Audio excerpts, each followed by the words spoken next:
Hi everyone and welcome to Bonnie Astrology. Today I'm going to be discussing the astrology of and the horoscopes for July 2026, what the month ahead has in store for your zodiac sign. As always, if you do enjoy this video, don't forget to give it a thumbs up to let me know that you enjoyed it. Subscribe to the channel for regular astrology content from me, and if you want to follow me on any of my other astrological socials or visit my website, they're all listed in the description box below. So July 2026 is quite a month. It is rather dramatic, and some of that can be quite good. It doesn't have to be bad drama, but it can definitely be a bit of a dramatic month. And the reason for that is that Jupiter, the largest planet in our solar system, is now in the sign of Leo. And Leo has a natural flair for drama. Leo is the sign that represents celebrities, entertainment, it represents creativity, the theatre, the arts, playfulness, it represents romance, it represents what we do for fun, what we do for pleasure. And in the sign of Leo, this amplifies that energy. So you can certainly see collectively from July a bit of an energetic shift towards more people wanting to have a good time, more people wanting to go to concerts, to the theatre, to gigs, to be more social, to show up in the world, to be seen by the world.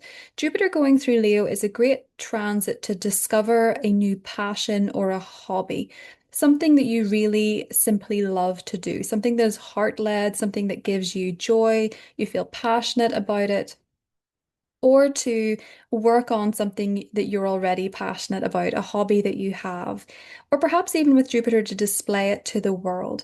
Jupiter going through Leo is about being seen, allowing yourself to show up, allowing yourself to take to the stage.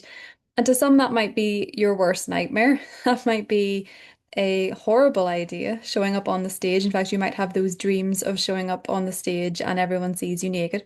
But it could actually be a time where if you have some kind of hobby or passion, you might display it to a small group of people. It might be that you're wanting to perhaps take singing lessons and you join a music school and then you perform in front of a smaller group. It doesn't have to be a worldwide audience necessarily with Jupiter going through Leo, but it can bring a lot more people to the fore with their talents.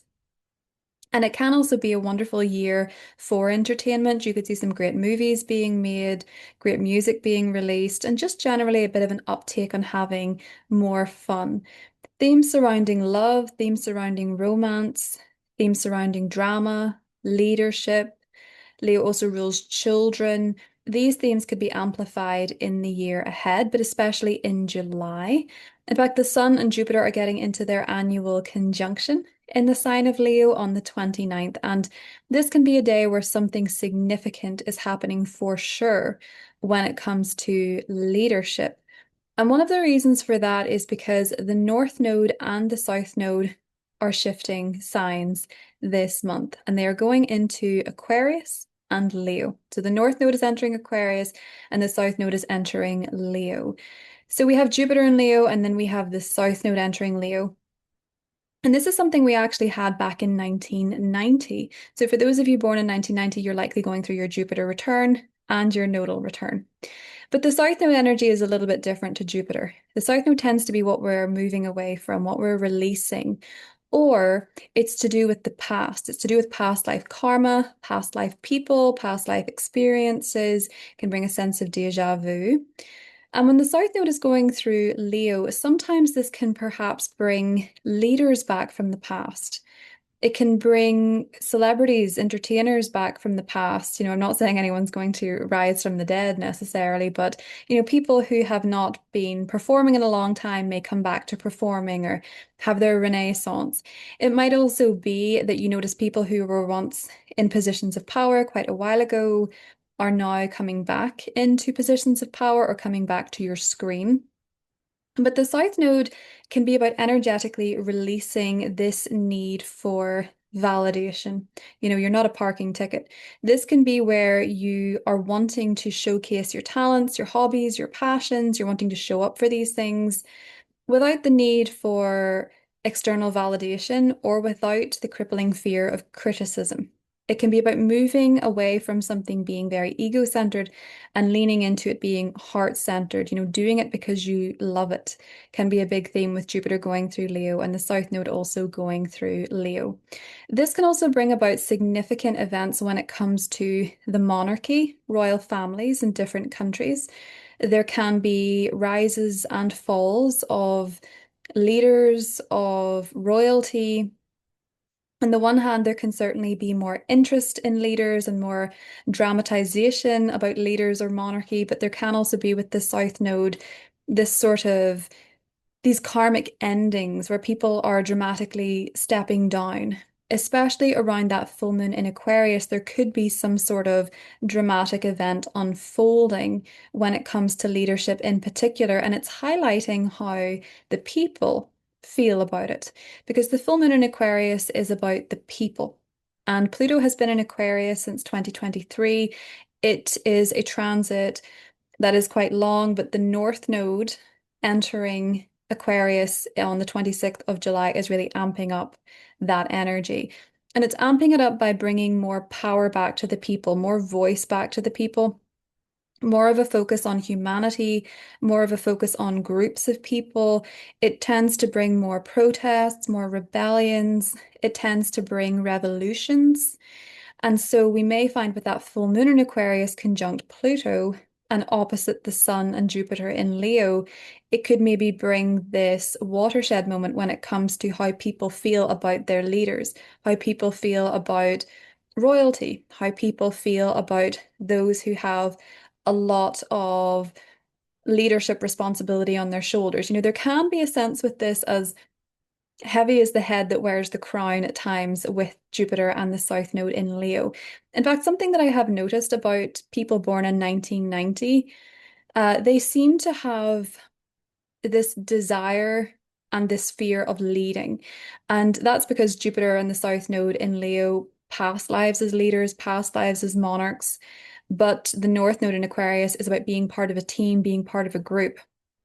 So the way that this sort of manifests typically is allowing yourself to shine within a group, allowing yourself to be seen by your friends, to be witnessed by your friends, to find your peers and show up for each other, to take the lead in a group, to take the lead when it comes to your friendships, your teams, your social networks, and to be visible there, maybe for the things that you are talented at. So we may find with this full moon in Aquarius, it's amplifying these themes and more so also around the 20th when Jupiter and Pluto get into their opposition. We can see this expansive growth when it comes to leaders, when it comes to monarchy, when it comes to celebrities, when it comes to entertainers, when it comes to fame generally. But there is this oppositional energy with Pluto and Aquarius where society is changing and the tone is changing and people want more of their, you know, more of their power back. Pluto is about power, and Aquarius is about the people. So we can certainly see this clash between leaders, particularly if there is a very egocentric approach, also if there's a very selfish approach with leadership, with Leo energy or pompousness and pride. There can absolutely be rebellion from the people because of that. So it's an interesting one because Jupiter in Leo is going to highlight leadership, and there is actually a rather stabilizing energy coming in from Saturn in Aries that can possibly bring some stabilization to leaders going into August after some chaos with the eclipses, because we are going to see a solar eclipse in Leo in August as well. So really there is this energy highlighted about being part of the team, being part of the group, being part of a gang, but also shining as an individual, shining for your own talents and trying to balance those things out. And there can also be this shift in society where there's maybe a little bit more interest in certain celebrities, but with the North Node in Aquarius, it's likely going to be towards people who are more of the people or are a bit more interested in teams and groups and friendships and are also authentic. There's a showmanship with Leo, but Pluto is in Aquarius, which is calling for authenticity. And where there is a lack of authenticity, this can really be amplified in July, especially with Neptune going retrograde and taking off the rose-tinted glasses a little bit with certain leaders because it's in the sign of Aries. So there is a bit of a focus on leadership this month, not to mention the fact that in numerology, July 2026 actually corresponds to the number 8, which is Saturn. And Saturn is about responsibility and hard work, and it's about structures in our society, top-down structures, hierarchy, people with a lot of responsibility on their shoulders. And Saturn going retrograde in the 26th, we're going to see a bit of a review of how that's going since Saturn entered Aries. Saturn entered Aries, of course, in 2025, but retrograded back into Pisces and is back in Aries as of the beginning of this year. This is the reflection point when it comes to changes in leadership, in structures, in the hard work, even in our own lives, that we've been doing since the start of the year. And the responsibility lies a lot with the self, with Saturn in Aries. It's about self-accountability, taking responsibility for oneself and doing what you need to do for you in order for something to work. One day, of course, that really sticks out in July is the 4th of July. And that is because Mars is connecting with Uranus. So you can absolutely notice in the first week of July that there's a bit of a volatile and angry energy that seems to come out of nowhere with certain people. So it can be that someone certainly acts in a way that is irritable or angry or volatile, and it seems to come out of nowhere. This can also be a time in the sign of Gemini where you notice that maybe people are a little bit more vicious on social media in the comment section. Hello. It can be a time that you notice that there's more accidents on the road or with public transport because Gemini is the sign associated with short distance travel, so cars. There can also be issues with the internet, with phones, particularly as Mercury is retrograde until the 23rd, miscommunication, acting in an angry manner to something that somebody has said that they may not necessarily have meant or intended. With Mercury retrograde in Cancer, a lot of us may project old wounding or old story onto someone else, and we could hear something entirely different to what they're saying. Mercury retrograde in Cancer, it's easier than usual to take things personally. It's easier than usual to feel hurt by something that you perceive to be hurtful. It's not necessarily intended.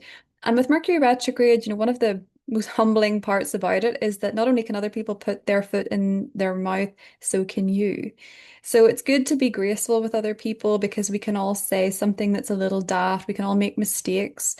And Mercury retrograde is about reflection anyway and looking inward. So you may need to reflect on your own communication style. You may need to reflect on why certain comments or interactions rubbed you up the wrong way.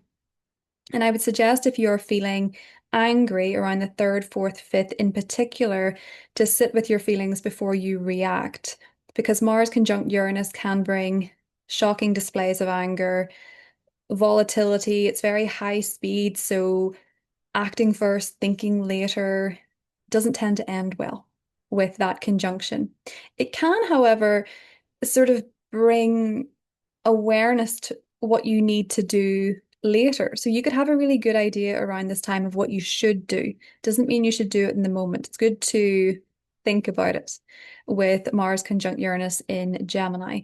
This can also bring a bit of hostility when it comes to education. So there could be some arguments going on about schooling or about education, about the education system in general. But do watch for this one because Mars Uranus tends to be rather volatile, rather aggressive, and can sometimes bring shocking displays of anger. And as I say, that can be linked to schools, that can be linked to cars, to short distance travel, public transport, social media, the news, that type of thing. And finally, just to touch on the new moon this month, the new moon is happening in the sign of Cancer on the 14th of July. And this new moon is actually going to be conjunct Mercury retrograde. And so new moons, they're about new beginnings, fresh starts, but this one feels more like a reset.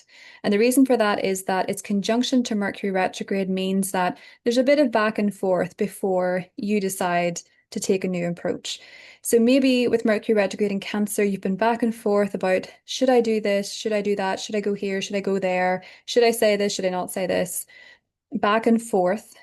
And it might require a little bit of introspection. Cancer can be where you go into your shell and you feel it out. And then the new moon is the reset. It's where you take that information that you've been reflecting on, that back and forth communication, and you decide, this is it. This is the moment I'm going to reset this. This is the new direction, particularly because the cazimi between the Sun and Mercury is on the 12th, which means that you're probably that, I believe it's on a weekend, but around the 12th to the 14th, you're probably getting clarity on what this Mercury retrograde storyline has been telling you.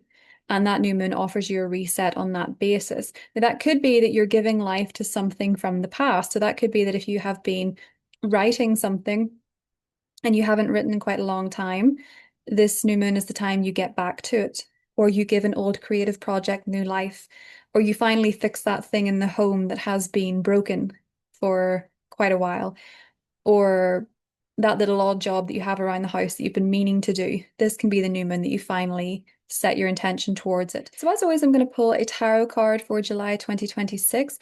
If you have any natal placements, I just want to mention this, but if you have any natal placements in your birth chart at 3, 4, 5 degrees, particularly of the masculine signs, so Aries, Sagittarius, Leo, Aquarius, Gemini, Libra, this could be quite a substantial month for you because a lot of the outer planets are transiting the 4th degree. You know, the Uranus Neptune sextile is happening at 4 degrees of Gemini and Aries.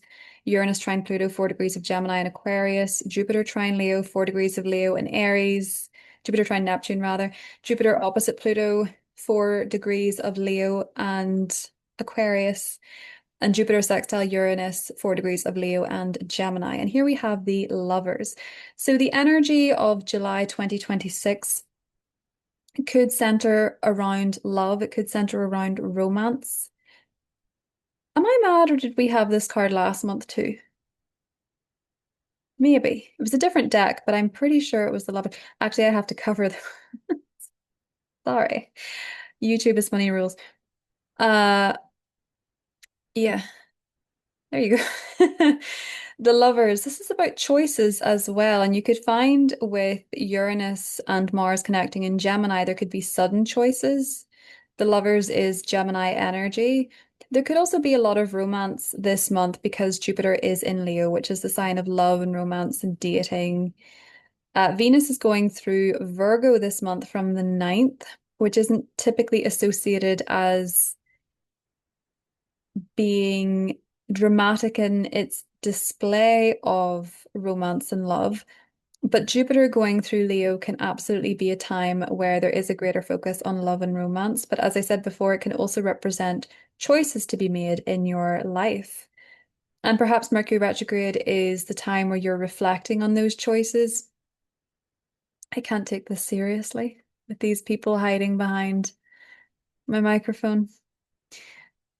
But anyway, Mercury is retrograde in Cancer, and that can be about reflecting on choices. So, yeah, this could be a month where you're sort of back and forth in a decision until the Mercury direct period. But I also think generally, just as this is just about embracing the energy of love in many, many ways, not necessarily just romantic. Jupiter and Leo is about seeking love in everything that you do. And finding, Jupiter is the planet of religion and spirituality and God, finding God in the joyful things and the pleasureful things, in the abundant things, the good times. Yeah, that's what I have for July. I hope you have a good one, and I'll talk to you soon. Bye. Hi Aries, welcome to your horoscope for July 2026. So Aries, we have a lot of emphasis on your fourth house this month. We have the sun there until the 22nd. We have a new moon there on the 14th. Mercury is going to be there all month and will be in retrograde until the 23rd. And so we have a lot of focus on your home, your family. Property matters maybe for some of you. So this month could see a lot of activity happening in your life when it comes to family, when it comes to home. Mercury is retrograde there until the 23rd, so there could be some miscommunication with family. Say you're making plans to see each other, or there's some kind of a reunion. Perhaps somebody is late, perhaps somebody gets the wrong date. Perhaps there is some sort of misunderstanding with words, or perhaps something is said that triggers an old wound from the past, because the fourth house is about our emotional foundations and our emotional safety. So it is possible, Aries, that something is said that maybe triggers an old wound with a family member or surrounding the past. It could be a very nostalgic time for you generally this month. But as much as Mercury is going to be in retrograde, and that is about review and reflection and rethinking, we also have a new moon there on the 14th. Now, a new moon in the fourth house represents a new beginning when it comes to home, when it comes to family, when it comes to property, perhaps. But maybe for some of you, it really is in the incubation phase. Because of Mercury retrograde, you might have the idea, you might plant the seed or set the intention, but perhaps you're not necessarily able to act on it. But for some of you, you could still be moving. You could still be perhaps relocating or moving into a new space. For some of you, it's about redecorating. Mercury retrograde can bring in this sense of wanting to fix the things that have not been fixed for a while around the home, little odd jobs here and there. You might be going back to a particular style within the home as well. There could be a new beginning happening in your family generally. And perhaps this is actually, for some of you, a reset with a family member, reconnecting with someone in your family because of the Mercury retrograde. And really, with that new moon, resetting the relationship. For some of you, you may be feeling like you have to look backwards in order to move forward. So you could be reflecting on the past, you could be reflecting on your familial relationships, and perhaps you're wanting to set up something new when it comes to those areas, Aries. Now, Mars, your ruling planet, is going to be going through Gemini, your third house, all month. And on the 4th of July, Mars connects with Uranus. So be extra careful driving. This is happening in your third house. There could be something unexpected happens in your commute or with a short distance trip. Something out of the ordinary, perhaps. Mercury is retrograde, so there could be delays, there could be disruptions. But for some of you, if you have natal placements at around 3, 4, 5 degrees of Gemini, you might find that something very strange happens this day. Be mindful that you are perhaps a little bit more accident prone, especially when it comes to getting about with that third house energy. It can also make you feel a bit angry. And the way that you might want to express that anger in the moment is by saying something. And what you say around this time out of anger can absolutely escalate and accelerate with Uranus in the mix. And it could shock people. Maybe you have something to say that you want to say, though, that is surprising or shocking to those around you within the third house. Or maybe a sibling or a neighbor rubs you up the wrong way or surprises you. Aries, that could be something that's happening as well with your ruler Mars connecting with Uranus in your third house. Just generally, this energy can make you perhaps a little bit more direct, a little bit more argumentative, because the third house rules our communication and our mindset. You might just want things done yesterday with Mars going through the third house, and you may be a little bit short-tempered with others verbally, or just perhaps even mentally, you're having more angry thoughts, or you may be feeling a little bit more irritated or frustrated. Mars going through the third house is a time to really put pen to paper and get your emotions out or your feelings out or your tension out by writing something with Mars going through the third house. And speaking of tension, both Saturn and Neptune are going retrograde in your first house, and you might find that this is a little bit of an ease. Okay, it might loosen some of the tension because with Saturn going through your first house, in particular Aries, this can be a real taskmaster. Saturn going through the first. This can be when you're putting in a lot of effort, a lot of effort, extra hard work. You're really dedicating yourself to something. Some of you may be dedicating yourself to improving your health, looking after your physical body. You might be working out more at the gym. Saturn going through the first house oftentimes brings a lot of physical discipline. So maybe you're reflecting with Saturn going retrograde on the 26th on the hard work that you have been doing, on the efforts that you've been putting in personally, Aries, and perhaps you're wanting to maybe restructure, or you're wanting to recommit, or you're just rethinking your strategy when it comes to your health and your wellness and taking care of yourself. Neptune going retrograde in the first house can help reveal to you if you have been avoiding something, if you have been avoiding something personally, something that you want to do, something that you need to do. Neptune retrograde tends to reveal where we have become a bit of an escapist. It can also help you reconnect perhaps with a spiritual practice, Aries. Now, here's the fun news. Jupiter is going to be in your fifth house all month, having entered there on the last day of June. Jupiter going through the fifth house is a wonderful transit. This can bring more opportunities for love and joy and happiness in your life, Aries. It can bring in new opportunities for dating. It can bring in romantic offers. It can bring in, well, it can bring up actually talents that you have. It can show you hobbies that maybe you haven't found yet that you would love to do. You can take up a new hobby. You can find new things that are enjoyable. You can have more fun, especially in the second half of the month. Because around the time of the full moon in Aquarius, which I'll get to in just a second, in fact, on the day of the full moon in Aquarius, we have the Sun-Jupiter conjunction happening in your fifth house. This could be a time of falling in love. This could be a time of going on a really important date. For some of you, it could be a friends to lovers storyline with the Aquarian energy happening at the same time. For others of you, it can just be showcasing a hobby, finding a passion. It can reveal to you that it can reveal to you something or someone that makes you happy, that brings you joy. It can also, perhaps for you, Aries, if this is something that you're interested in or you're at that place in your life, this can be a pregnancy.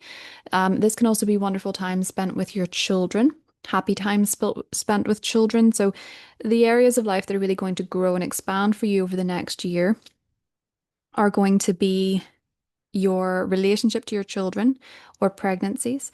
It can also be, if you're single, your love life, or if you're in a relationship, your romantic partner can be more romantic. Maybe you travel together, maybe you meet someone while traveling. For others of you, it can just be about finding more things that give you joy, that spark passion. Really fun transit to have. Aries, Jupiter going through the fifth house. So particularly this month, because the sun is connecting with Jupiter, you're really going to sense what this is for you, what this storyline might be. Bear in mind, Jupiter going through any house is positive in its essence, but sometimes it can also amplify things that are there that are not working because perhaps they are taking up too much room. So be mindful of that too. Jupiter going through the fifth is a positive transit, but oftentimes it brings higher awareness, and that can sometimes shift the themes of that house about, and you can seek greater freedom. So, as I mentioned, that full moon is in Aquarius. That's happening in your 11th house. And you may notice that by the end of the month, on the 26th, the North Node will shift into your 11th house. Now, this is very social for you, Aries.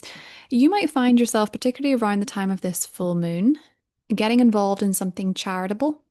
Maybe you are becoming a member of something. Maybe you're taking up a cause. Maybe you're joining some sort of club, like a golf club or something, a science club with Aquarius energy or something humanitarian. You're wanting to get involved with other people. This can really bring your friendships into the spotlight. New friends can certainly enter the picture for you this year, Aries, new destined friendships, people that are meant to help you on your path. Wonderful new social connections. And this can also be something that really, because Aquarius is traditionally ruled by Saturn, and Saturn is in your first, and Uranus is in your third. There is really a social energy attached to this where you're going to want to be around friends, you're going to want to be social, you're going to want to mingle, to join some kind of club, to make new friends, to meet new people, and that could absolutely be happening around the time of the full moon. For some of you, it can also bring destined changes in terms of the groups and teams that you're a part of anyway. So maybe you're moving team, maybe a long-term friend is moving away, and that's going to shift your social life a little bit. It can bring people in and it can take people out of the picture when it comes to your social networking, Aries, with that one in particular. Venus is going to be going through your sixth house all month, which is going to be really positive for your relationships to your co-workers or your employees. It's going to be positive for your time in the gym, feeling social in the gym, meeting interesting people in the gym, people that you can really connect with. It can be a great time to get new sportswear, athleisure wear, and just generally it can be a time when you're really enjoying looking after your health and well-being. And I think that's something that you're rethinking generally with Saturn retrograde in the first, as well as Neptune retrograde in the first. You're looking at the structures and the realism and the practicalities, but you're also looking again at the spiritual side of things, Aries. And having had the North Node in your 12th since January 2025, I'm sure a lot of you have really been connecting to your spiritual side. That might be something you've been more interested in. Now, I want to mention that by default, where the North Node goes, the South Node follows. And of course, yes, we have the Sun and Jupiter in your fifth, but now we will also have the South Node. And the South Node is about releasing or reconnecting. So the South Node can actually bring people from the past back into your life, not necessarily your past in this lifetime either. It can bring in soulmates from past lives. And in the fifth house, this could be a romantic interest, a past life romantic soulmate. For some of you, it could also be about releasing. So maybe you have to release a hobby that no longer brings you joy or makes you happy so that you can allow room for something that does. South Node can be about releasing something, Jupiter can be about bringing something new in that takes up space. So don't be afraid to make some room if there are things that don't make you happy anymore. If there are romantic interests that you don't feel are going anywhere, don't be afraid to let go with the South Node going through the fifth, Aries, because you can absolutely find a lot of exciting new options and wonderful opportunities coming into that area. That is what I have for you, and I will talk to you soon. Hi Taurus, welcome to your horoscope for July 2026. So Taurus, I'm just going to begin with your ruler Venus.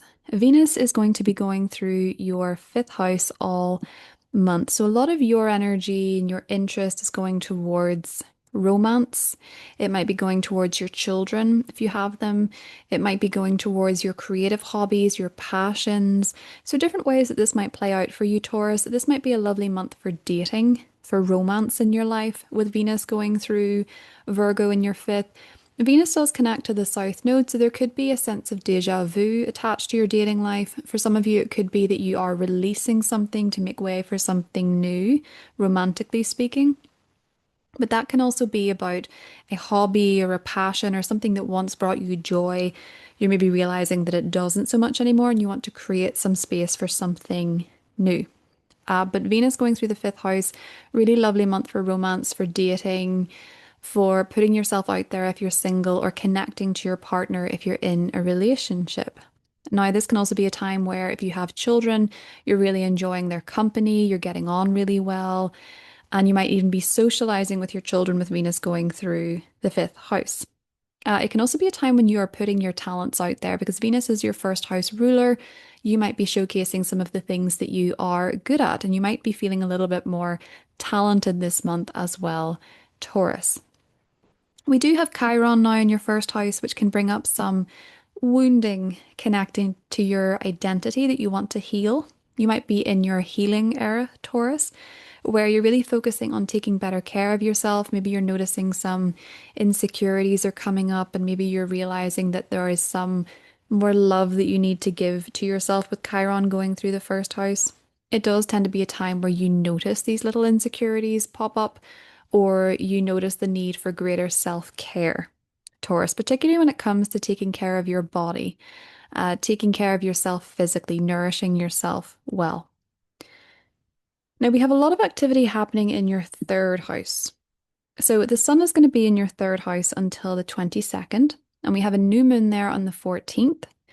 And as well as that, we have Mercury retrograde there until the 23rd. But Mercury will be in this sector all month. When we have a lot of third house activity, Taurus, it tends to be quite a busy time. So you might notice this month that you're running a lot of errands. There's a lot of trips in the car.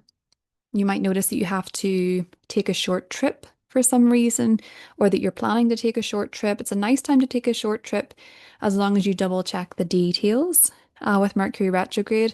If you could do it ideally after the 23rd of July, that would be best, because Mercury retrograde can sometimes be tricky for booking anything, arranging anything. Something can come up last minute, something has to be changed last minute, plans fall through.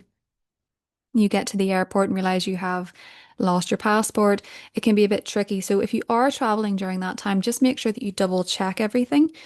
But if you are looking to travel, I would suggest doing it after the 23rd, because Mercury going through the third can actually be really lovely for travel, Taurus, especially because it's in Cancer, which is a sign very harmonious with your own. Now, there could be a new beginning happening in this sector. The new moon in Cancer on the 14th could be a time where you are perhaps deciding you need to get a new phone, or you need to get a new car, or you need to get a new laptop. Maybe there's some kind of gadget that you need, Taurus.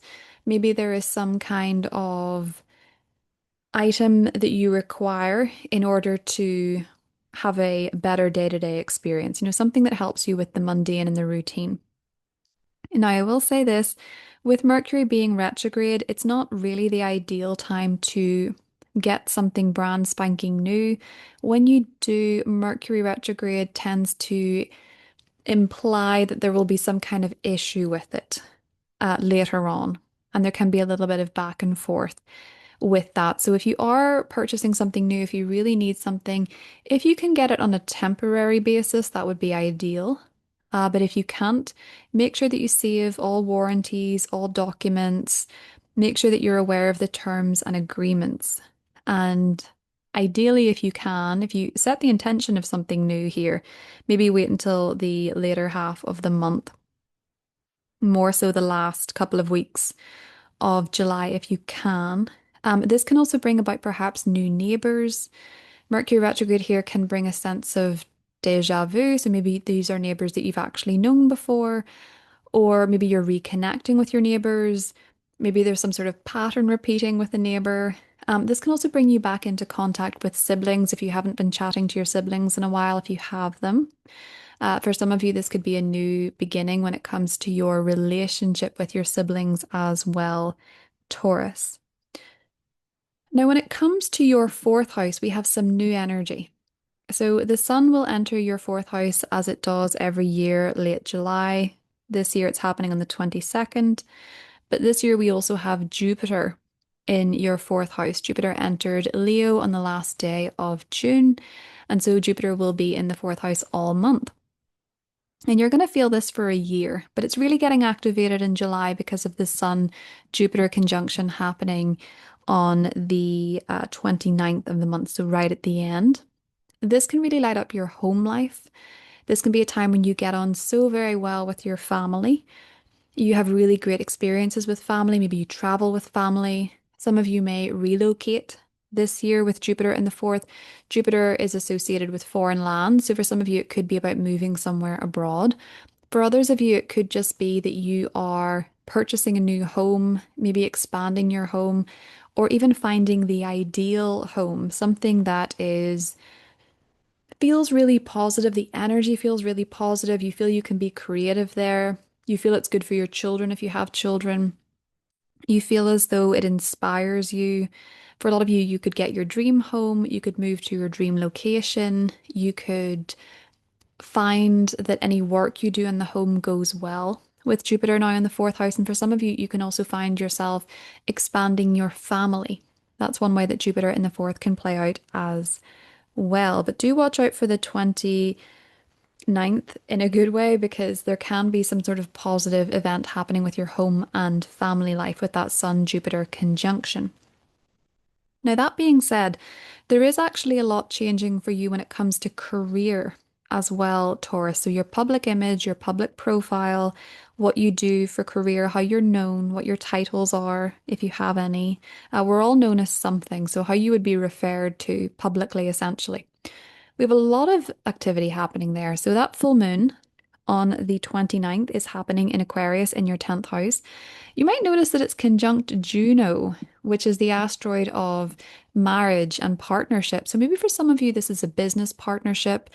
Maybe for some of you, you're going into business with a spouse or a significant other, or just encountering some sort of business arrangement or partnership that feels like a business marriage. There's a sense of long-term commitment with this thanks to Juno. But with Pluto conjunct this full moon, there can be a lot of change. Maybe for some of you, it's publicly announcing a divorce or a separation. Maybe for others of you, it's publicly announcing a marriage or a formal commitment. Maybe for others of you, this full moon is just bringing some sort of significant change in your career. So maybe you're ready to leave something behind, or maybe you are looking to rebirth your career, to transform it, and maybe go in a very different direction, Taurus, because the North Node, which is a point of destiny, is entering your 10th house on the 26th. So, over the next 18 months, I think a lot of you could be going in very significant new directions professionally. I think you could be known for new things. I think you could find yourself very in the public eye or, context dependent with your professional life and your career, or just generally what your reputation is. You could find yourself engaging with something new, going in new directions, being more front and center, being more visible, being more seen, while simultaneously also wanting to expand your family life or enjoy your home more or connect with your family more. You'll be looking to balance the two, especially around the 20th when Jupiter opposes Leo, or Jupiter opposes Pluto, rather. Jupiter in Leo opposes Pluto in Aquarius.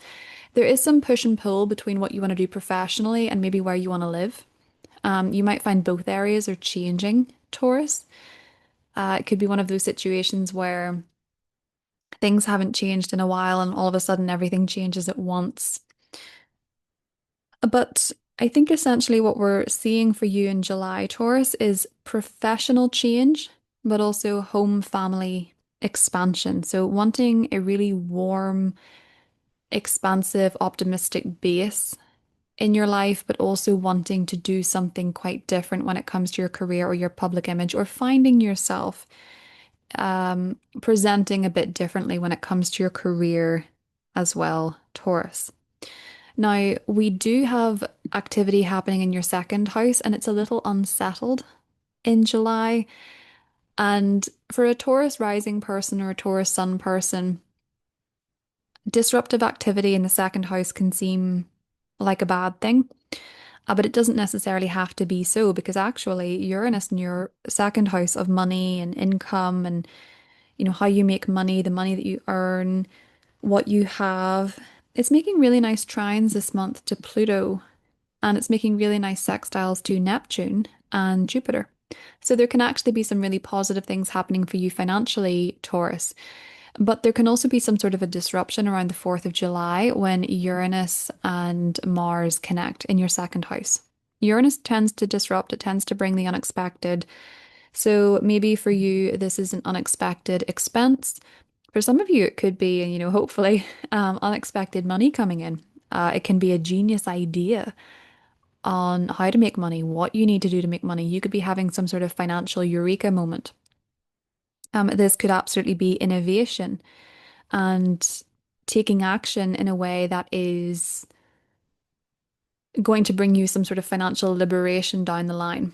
It could also be financial liberation from something around the second too, but Mars Uranus can sometimes bring disruptive or unpleasant shocks as well. So just be mindful that there could be some sort of unexpected expense or something that you have to pay for unexpectedly. Could be to do with career, with Uranus in the 10th, or Uranus ruling the 10th rather. But with Mars ruling the 12th, it could be an unexpected expense that comes out of nowhere. So just watch for that. It could be a little bit disruptive, albeit in the short term, Taurus.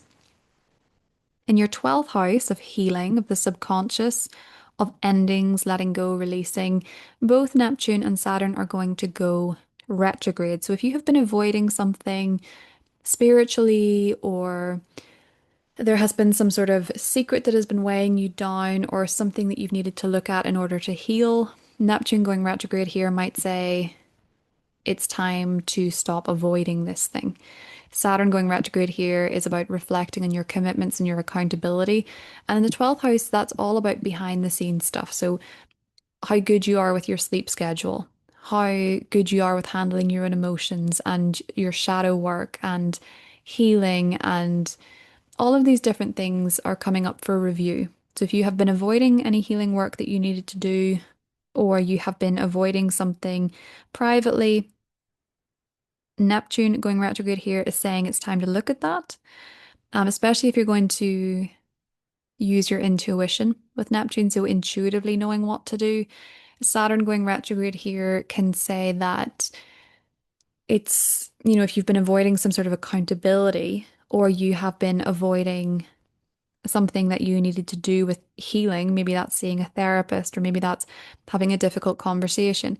Saturn going retrograde here is about doing it. So that is what I have for you, Taurus. I hope you have a wonderful month and I will talk to you soon. Bye. Hi, Gemini. Welcome to your horoscope for July 2026. So, Gemini, the Mars Uranus conjunction that's happening on the 4th of July is happening in your sign in your first house. And this is very electric. It's going to be very personal for you because it is happening in your first house. You could feel quite restless.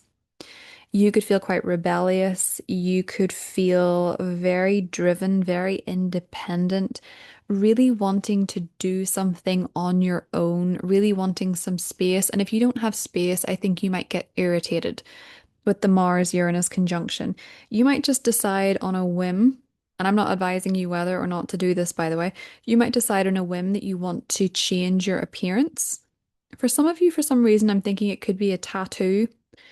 Um, because Mars is conjunct Uranus and Mars rules Aries and you have Saturn in Aries. There's a few markers there that make me think some of you might suddenly get a tattoo, or some of you might suddenly change your style or alter your appearance in a way that makes you drastically different. Be mindful with this one that Mars Uranus generally is associated with accidents, being more accident prone. Usually it's because one feels the need to take an impulsive risk. But especially in your first house, this can be something that affects you physically. So be more mindful of that, Gemini, especially if you have natal Gemini placements around 3, 4, 5 degrees of Gemini. You might perhaps um, accidentally hurt yourself by going at something too quickly or making a drastic change with that one. And a Gemini energy too, watch yourself around electrics and things like that. Don't be trying to fix something yourself, especially if Mercury's retrograde and it's a big job.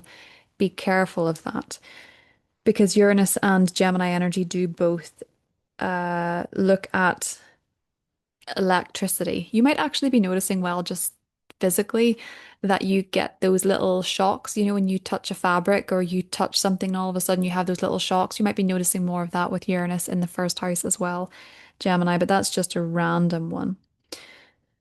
So, Mars is going to be there all month. Generally, aside from the Uranus part, Mars going through the first house can give you a lot more energy. You could be feeling a bit more restless. You might need to channel your energy into the gym or a personal project. I think something that you can do on your own, Gemini. Maybe it's going for a run. Maybe it is a writing project. Maybe it is something that really engages your mind like a puzzle. Channeling that excess energy into something that you can focus on is going to be really helpful for you this month. Now, aside from that, there's quite a lot of focus on your money this month. The sun is going to be in your money sector until the 22nd. There's a new moon there on the 14th, and Mercury, your ruling planet, is going to be retrograde until the 23rd. With your ruler in retrograde and a Uranus-Mars conjunction in your first house, do take extra care of yourself and try not to be terribly impulsive. And that goes for your spending as well. Mercury retrograde in the second. This is the time to do a financial audit. Go over your bank statements, look into your spending, take an hour of your time out of the whole retrograde period, just an hour to have a little look at what it is that you're doing with your money, how you're spending it, and maybe review how that's working for you. Great time for a financial review.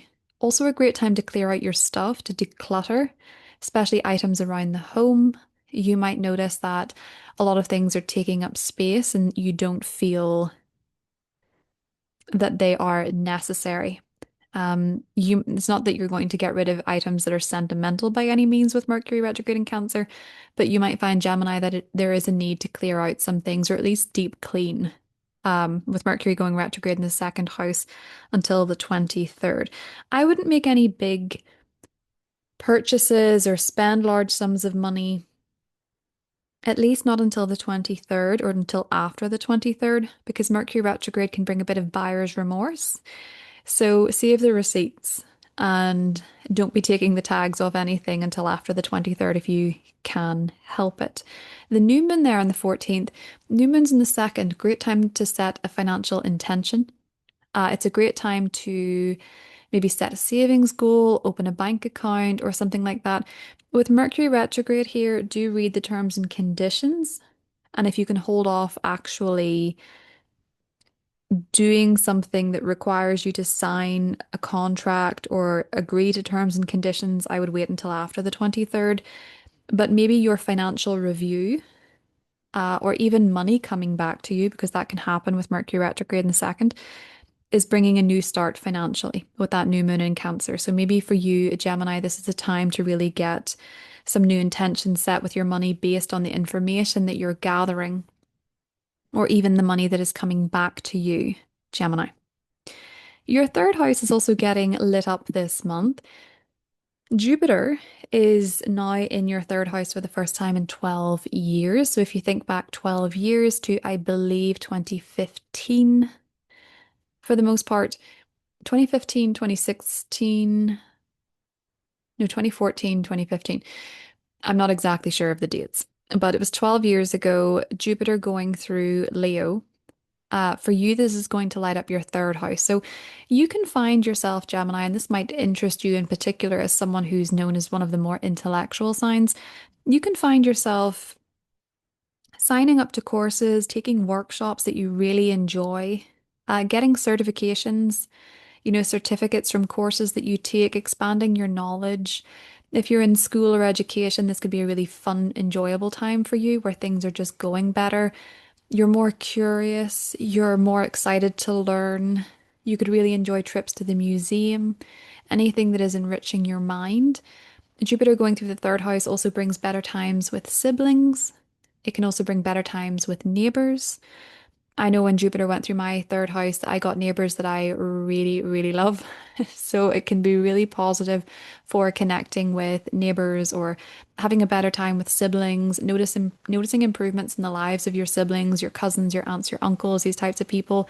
Can be great for getting a new car as well.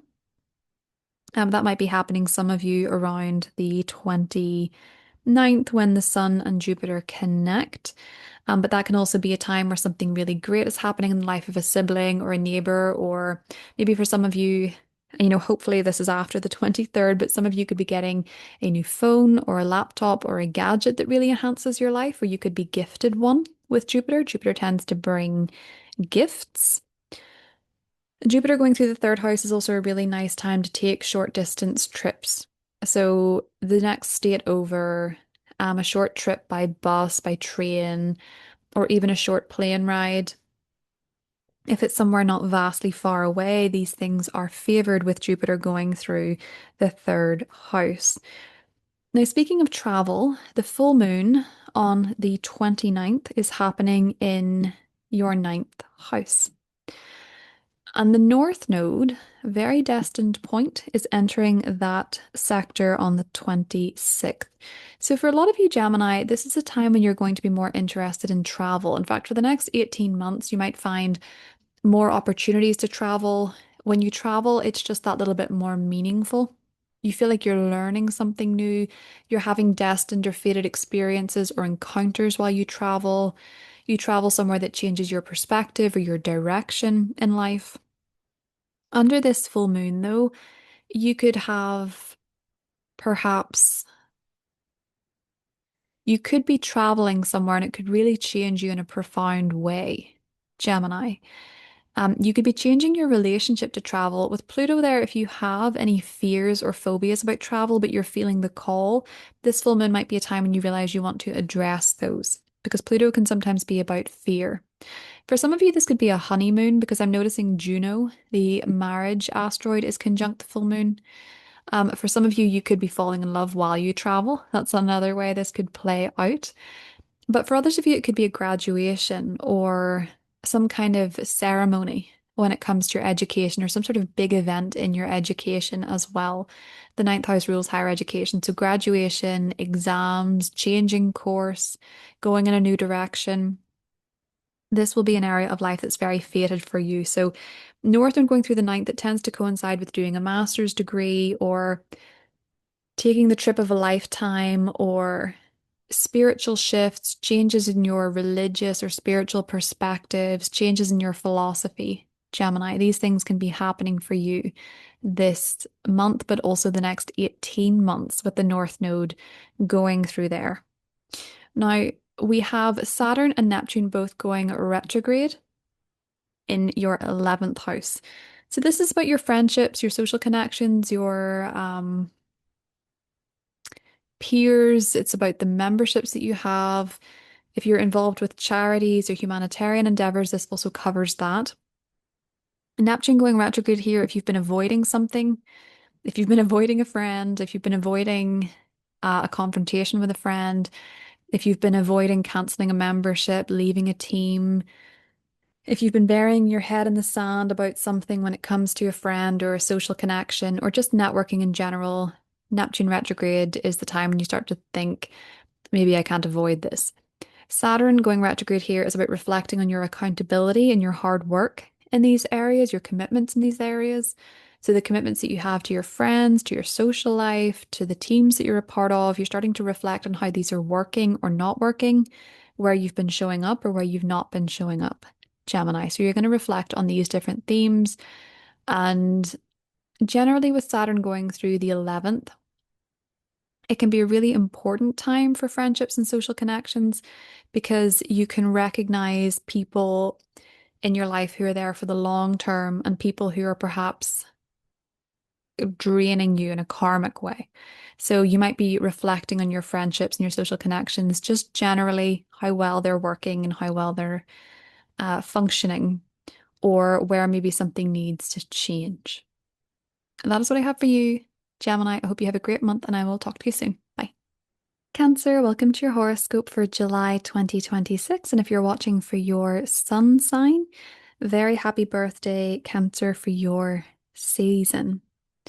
So, Cancer, let's start with you. As you can see, we no longer have Jupiter in your sign. Jupiter has moved into your second house, but we do still have a lot of activity happening here in your first. So, the sun is going to be in your sign until the 22nd, and we have a new moon in your sign on the 14th. So, typically, your season is the time to set new intentions, to reinvent yourself, and to begin something new personally. Great time to revamp your style or set a new goal for yourself. But Mercury is retrograde here until the 23rd. And this is no bad thing. This might actually be a time for you, Cancer, where reinventing yourself looks like reconnecting with yourself. So you might be taking some time to yourself to reflect and think about what you want, how you want to feel in your body, how you want to feel in your life, what would make you feel safe, what would make you feel secure, how you want to take care of yourself. It's a great month for self-care, actually, with Mercury retrograde in the first. Having time to yourself, going for a walk on the beach if you're near a beach, or putting your bare feet into the sand, or listening to ocean sounds and meditating, or anything that really helps you ground in your body. Cancer with Mercury retrograde here, reconnecting with the self. And maybe for some of you, that looks like taking up again something you used to do when you were a child, reconnecting with a hobby that you used to really enjoy or a talent that you used to have, something that makes you feel like yourself, or maybe you just haven't had the time or the energy lately, but now you're wanting to make it a little bit more of a priority. This can also be about bringing something back into your style, something that you used to wear. Maybe you're going through your things and you're having a clear out and you're seeing a brooch that you used to wear, or a vintage bracelet or pearls, or something that you used to wear a lot of the time, or a certain way of doing your hair, and you're bringing that back, Cancer, particularly around that new moon on the 14th. It's a great time to set new personal intentions, even if with Mercury retrograde you don't act on them right now. This can be a really good time to get clear about what it is that you want. And the clue is that it might have something to do with the past, so something you used to do. You might also find with Mercury retrograde in the first house, you're just feeling a little bit more sensitive than usual, more sensitive to other people's words. But, coincidentally, you might actually notice that other people are very sensitive to what you have to say. And with Mercury retrograde in the first house, we can oftentimes stumble and say something we don't mean, or we didn't mean it to come out that way. Have grace with yourself, have grace with others. These things do happen. Now, as I mentioned at the start, Jupiter is now in your second house, and over the next year, this can really bless your finances. So, Jupiter going through the second often brings opportunity to make more money. It brings pay rises. It makes you more attractive to gifts. People want to spend money on you. There can be new sources of income open up. You can make money in a way that maybe you wouldn't have foreseen. But Jupiter going through the second does tend to bring blessings financially. And especially around not the second, the 29th, when Jupiter and the Sun connect in your second house, this can really illuminate your finances and it can really bring some sort of a financial opportunity or a new beginning into your life financially. Now, the thing about Jupiter is that it is very expansive, it's very hopeful, it's very optimistic. And if you apply that to your finances, sometimes that can mean that you feel as though, oh, I'm making more money, so I can spend more money. And then Jupiter leaves the second house and you actually have nothing to show for it. Jupiter in the second house can also increase your savings if you put that perspective into practice. So, great time to open a savings account in the last week of July. You might find a bank with a better interest rate. You can really find this year that if you do focus on growing your savings, you can grow it in quite a substantial way and have a lot to show for it by the end of the year, Cancer. So do bear that in mind. Now, that being said, the South Node is going to enter the second house as well because the North Node is entering the eighth. So this is your financial axis that's being activated, Cancer, for the next 18 months. Now, you will have felt this in February with the solar eclipse in Aquarius coming into play. But with the South Node in the same house as Jupiter, sometimes you have to let go to expand. It is like deadheading roses so that you get more blooms. Sometimes you have to let go of certain things. So maybe you let go of one source of income or one particular way of making money, or you even detach from something being the only way you make money. And then an opportunity comes in, or maybe you're deciding to clean up your finances, cut out some spending, and then you notice your finances increase, or you declutter your home. I've seen this happen so many times. You declutter a room or your home, and all of a sudden opportunities start landing in your lap because you're making space energetically. That can be something that's playing out for you with the South Node going through the second.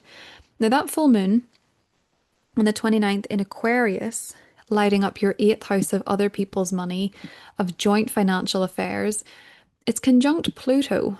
It's also conjunct Juno. So there could definitely, for some of you, be big changes with a spouse's money.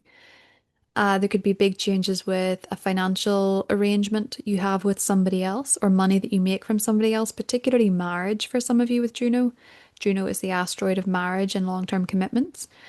But for others of you, this can just be about changing your finances generally because maybe you're getting married or you are maybe divorcing. There could be some sort of financial change when it comes to other people's money. If you take Juno out of the equation, full moon conjunct Pluto in the eighth, just generally this can bring financial changes and fluctuations, but I do feel as though it's very linked to the possibility that you could be making more money or noticing some sort of positive financial change that benefits you, or you're investing money into something around that time. That's not advice, by the way, that's just speculation. Now, the North Node going through the eighth house from the 26th of July for 18 months, tends to bring pretty significant changes with finances. It brings shakeups when it comes to your money, your partner's money, and these don't have to be bad. It can just bring about very destined events that are meant to be on your path for some reason. So, North Node going through the eighth house, sometimes this can be where you come into money from someone else or something else. I saw that with a lot of Leo risings while they had the North Node going through Pisces in their whole sign, eighth house. A lot of them came into inheritances, or a lot of them got mortgages, or their significant other's money changed, or it was a big, focus on how you share with other people and what you inherit from other people. And sometimes with the eighth house, this can also bring into focus your shadow work if it's not to do with finances. This can be a time of healing, doing the shadow work, doing the tough work. Be careful around the 29th with that full moon of acting on your feelings because some of you could be feeling things very intensely. Cancer with a full moon conjunct Pluto in the eighth house. There could be some nightmares, maybe. You could have some fears pop up. On the one hand, things could be going very well with the Sun Jupiter conjunction. But on the other hand, you could be having some fears or some shadow work coming up for a review, or you could be working through some sort of trauma, or maybe even working through some sort of financial fear or talking about financial fear or wanting to get things into the open to discuss them so that you can address what it is that you want to change, Cancer. Now, the Mars Uranus conjunction that's happening on July 4th for you is happening in your 12th house. So, Mars going through the 12th house can be quite disruptive to one's sleep. It can also be a little bit low energy. And especially with Mercury retrograde in your first house, if you are feeling low energy, rest. Take some time to rest, take some time to recharge. The Mars Uranus conjunction to me looks a little bit anxious for you in the 12th house because the 12th house is about our moods, our mental health, and Mars connecting with Uranus is quite wiry, it's quite jittery. So you could be having some really crazy dreams, first and foremost, some really wild dreams. With it being in the 12th house, just be careful of your blind spots. And that can be literally on the road. Make sure, obviously, I'm not a driving instructor, but just make sure you're looking both ways. You're checking your rear view mirror. Make sure that you're not at the mercy of someone blindsiding you in some way with Mars, Uranus in the 12th. Be mindful as well that this can reveal if you have a hidden enemy, some sort of adversary working behind the scenes. It's more often than not the case, though, that with the 12th house, this is something that you're doing to yourself that's self-sabotaging or self-limiting.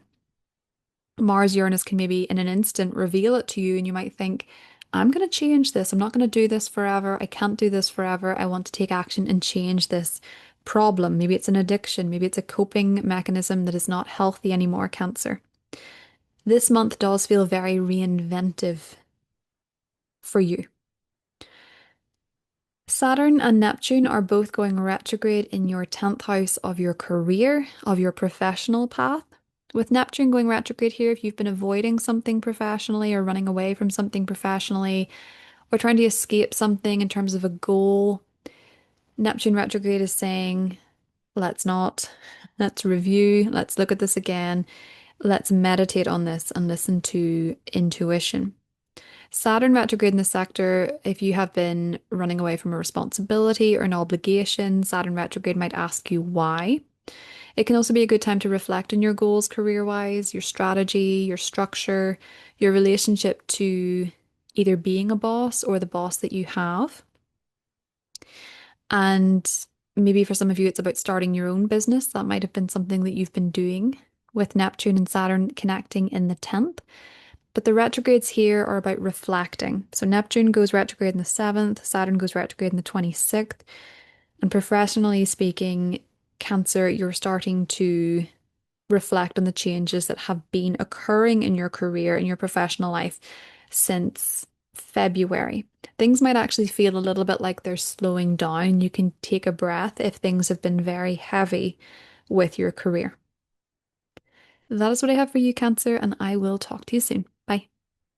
Hi Leo, welcome to your horoscope for July 2026. And if you're a Leo sun watching this and your birthday is in July, very happy birthday to you, Leo.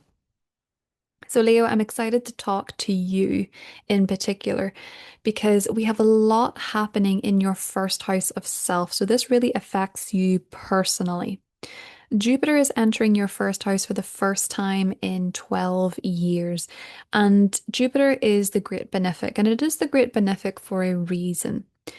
This can be a time when you feel more optimistic, you feel more hopeful, you feel more positive. You're okay being seen, you're okay being validated, being acknowledged, being complimented. And for some of you, you might really feel like you're coming out of hiding, having had Jupiter in the first house, the 12th house rather, for the last year. Very introspective. Your season begins on the 22nd, so you might notice that after that, you really feel yourself come back online with the Jupiter Sun co-presence. And actually, they do connect officially on the 29th. And as the sun is your ruler, Leo, this is very positive for you. It looks as though you are embracing a more positive perception of self. You're wanting to be your best self. Some of you could be going through a glow up. Some of you could be changing your style. Some of you could be feeling more adventurous. Maybe you're wanting to travel more. Maybe you're wanting to try new things. Maybe there's something being revealed to you, like a talent with Jupiter ruling your fifth house. Maybe you're recognizing some sort of talent that you have, or you're finding something new that makes you happy and is a big part of your identity, Leo. For the Jupiter connection, Jupiter ruling your fifth house, maybe for some of you this year is a pregnancy year as well, or just having a really good time with your children, feeling really connected personally to your children. It could also be a very creative year for you as well, Leo, where you're just investing in new hobbies, new perspectives, a new way of looking at life, a new way of showing up to life.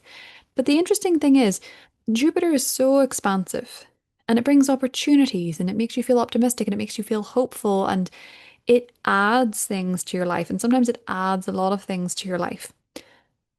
But by contrast, the South Node, which is about releasing, it's about the past, it's about reconnecting, it's about karma, past life karma, karma from past experiences or actions, that type of thing. It always does a little bit of a cleanup where it goes. And it's in your first house as well. So it feels like some of you are releasing a certain way of showing up or being. There could definitely be some identity changes going on for you, Leo, where you're releasing a way of showing up and maybe embracing something new. So for some of you, for example, if with Leo on the ascendant, you feel like you always need to be, regardless of what's going on, you feel like you always need to show up with a smile or a happy face or be the bubbliest person there. Maybe you're realizing that it's okay if I have an off day. I don't need to perform if I'm really not feeling it.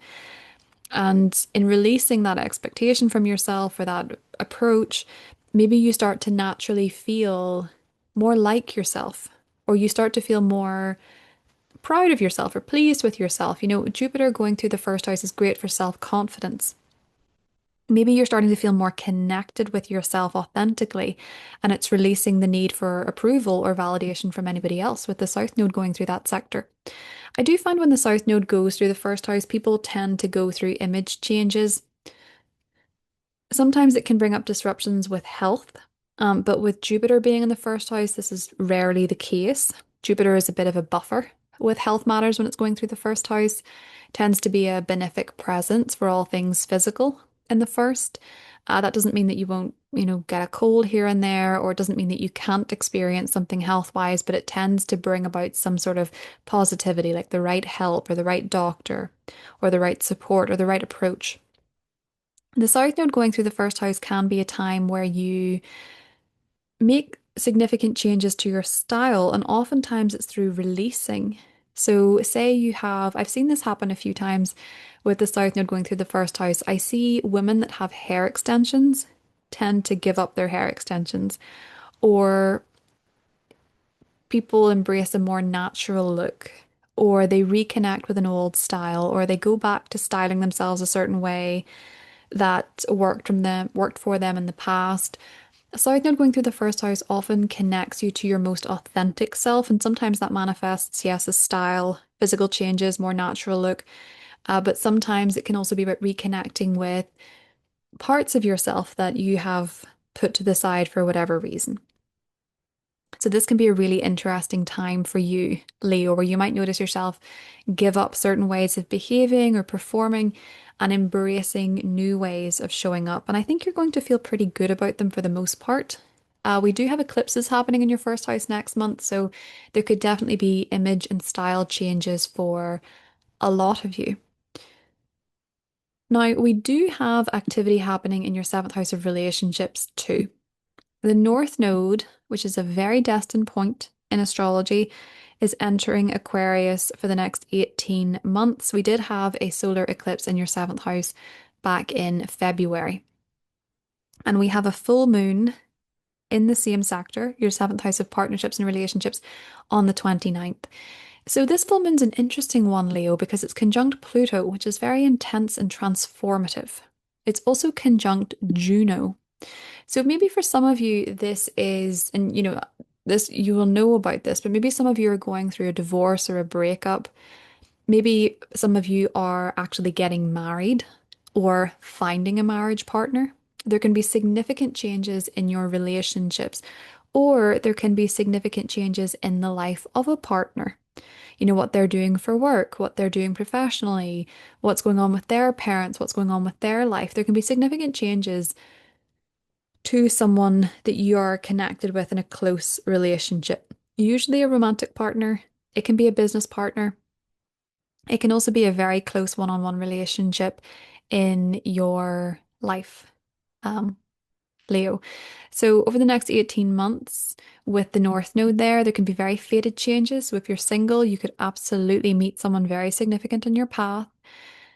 You could go through a significant relationship change, like get married, get engaged, get divorced, move in together, have children together, whatever the case may be.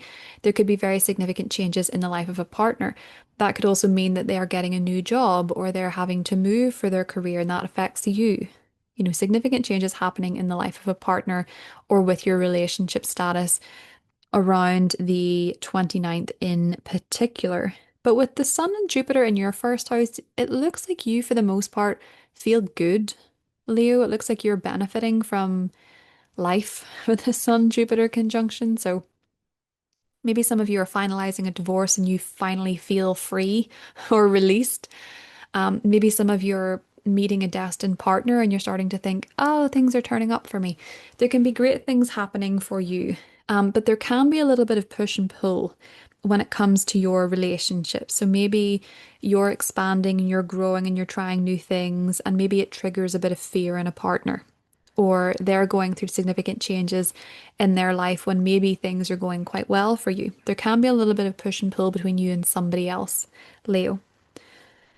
Now, I mentioned all these positive things and you coming back online and it being, especially in the second half of the month, maybe rather social, but you do have a lot of activity in your behind the scenes sector until the 22nd because the sun is there.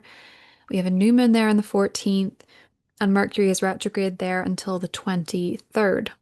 So, what that means is that you may actually be feeling in the first half of the month a little sleepy. You might be feeling a bit tired.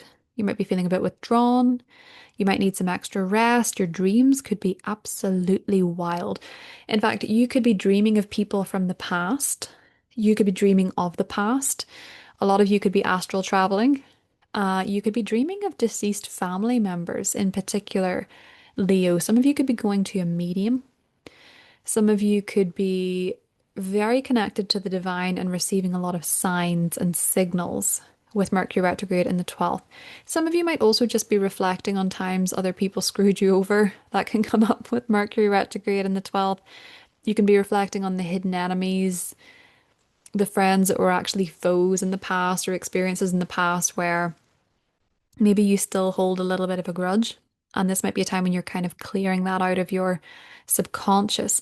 That new moon in the 12th, the 14th rather, new moon in the 14th, Could be a time, Leo, where you are beginning something new spiritually, like a new spiritual practice, something that feels like a past life thing. So maybe you go to some kind of a workshop and you really connect with it spiritually.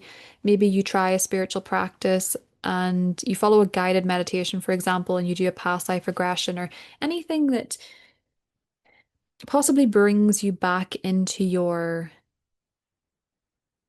well, something that feels soulful, something that feels healing. There could be a new beginning in your healing practice. You could also be starting something new behind the scenes. You could be beginning something in private that you're not ready to talk about yet. Could be something you've been doing for a while. Some of you could absolutely be seeing a therapist and talking about the past with this one as well. Uranus, now camped out in your 11th house, is being joined by Mars. Mars and Uranus are connecting on the 4th of July. And this is it's quite an explosive energy. It's quite disruptive. For you, it's social. So you might learn of something quite unexpected with a friend. You might have quite an unexpected encounter with a friend. Socially, there might be an unexpected clash or conflict in a team or in a club that you're a part of. Maybe you're at the golf club playing some golf and you notice two lads in the distance getting into an awful fight or something that's just quite unexpected. I mean, Gemini energy is quite harmonious with yours, Leo, so it might not necessarily be something that affects you directly. It could be if you have natal placements around 3, 4, 5 degrees of Gemini, Virgo, Sagittarius, or Pisces. But if not, this could be a time when you're noticing people around you socially acting in ways that are quite disruptive or unexpected. And it could also be a time where maybe you are feeling the need to challenge a friend in your life, maybe challenge their perspective, or maybe you're trying to shake them up. Maybe they're in a bit of a rut with something and you're trying to get it through to them that they need to make a change. That could end up with a little bit of tension. You could absolutely, Leo, be noticing some tension within a team or socially or within a club or a membership that you have. You might also find yourself really drawn to just try something new. Maybe you want to join a brand new club. Again, I would leave it until after Mercury retrograde ends on the 23rd because you might, want to backtrack on this. A lot of people are going to want to backtrack on whatever it is that they do in the heat of the moment with this one because Mercury is retrograde. Mercury rules Gemini, which both Uranus and Mars are in. So be mindful of that. It could possibly bring a friendship breakup for some of you or a sudden disruption in your social network or at a social event that you're at.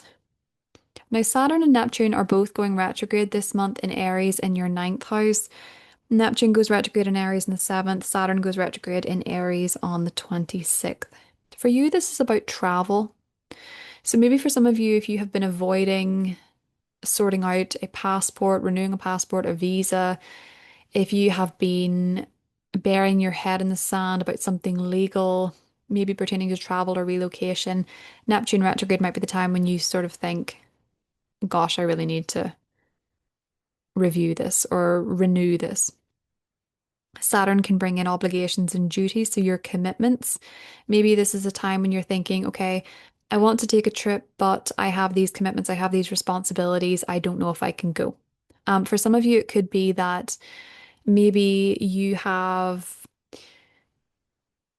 exams around this time, you're looking at your education, your higher education, and maybe you're getting results that you realize you need to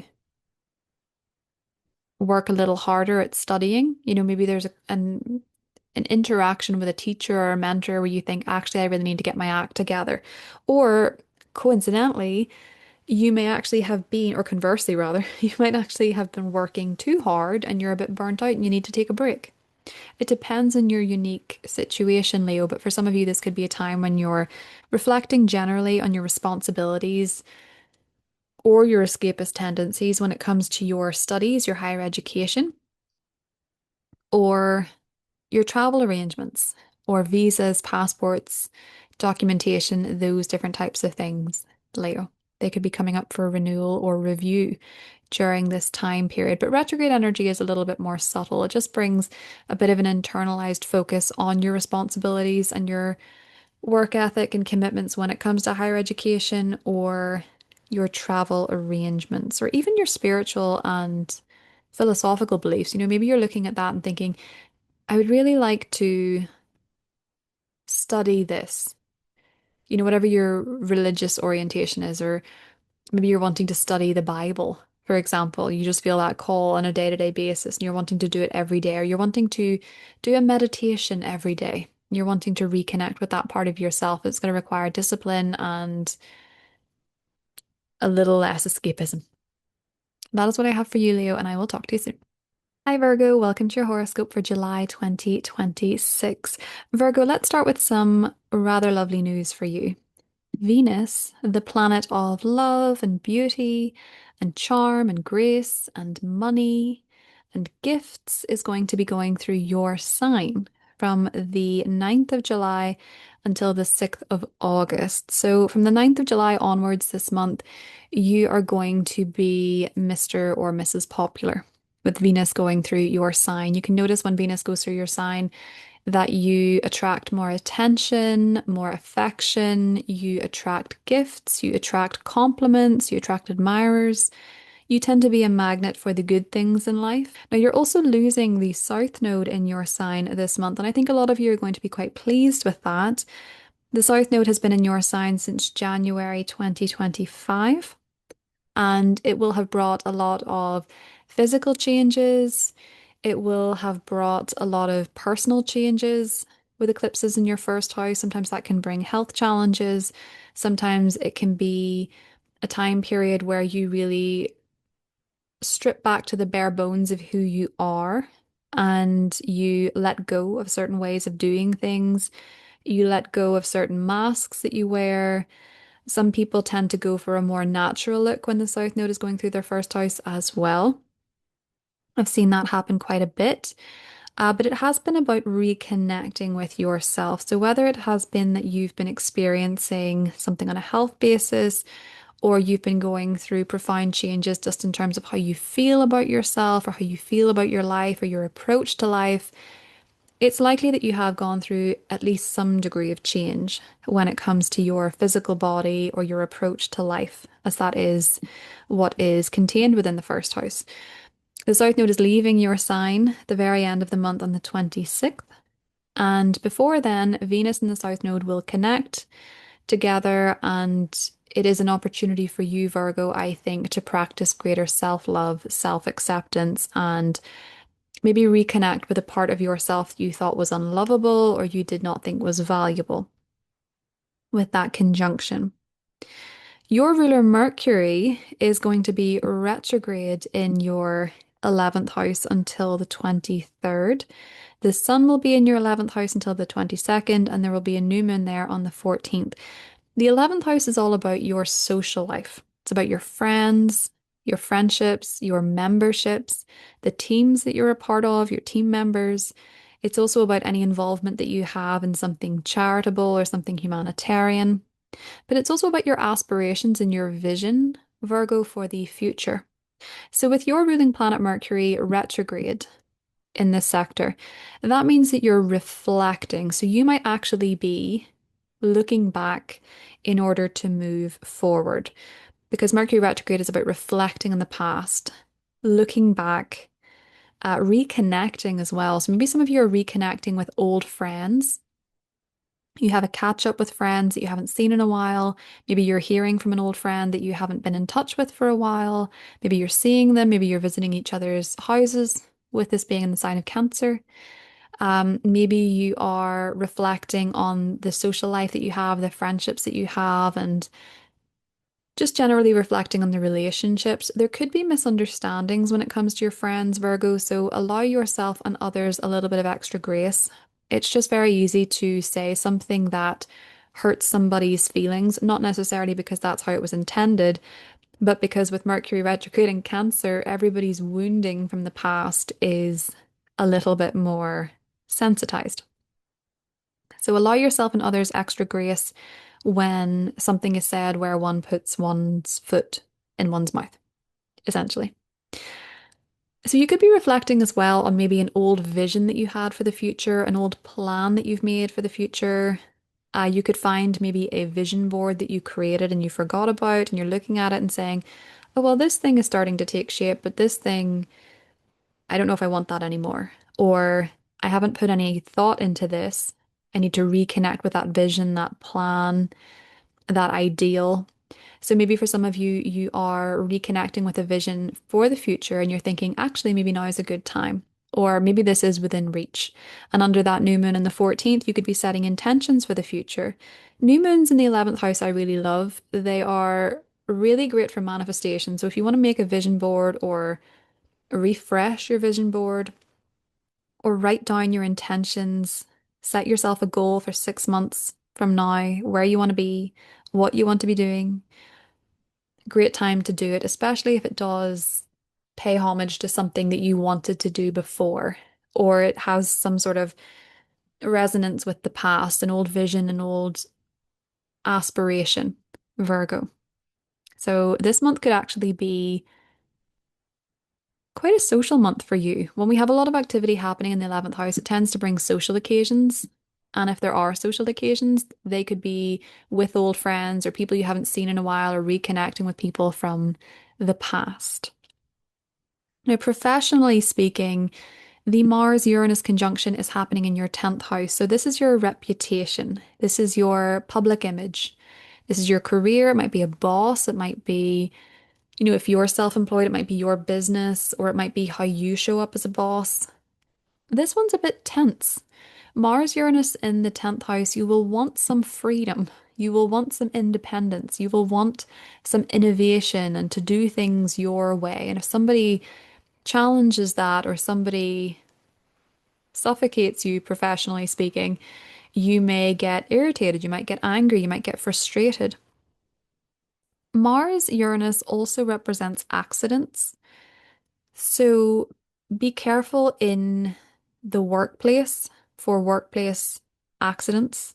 They can happen. Accidents are more likely around a Mars Uranus conjunction. You can also notice unexpected anger, unexpected hostility in the workplace or someone in a position of authority. You could have a run-in with the law.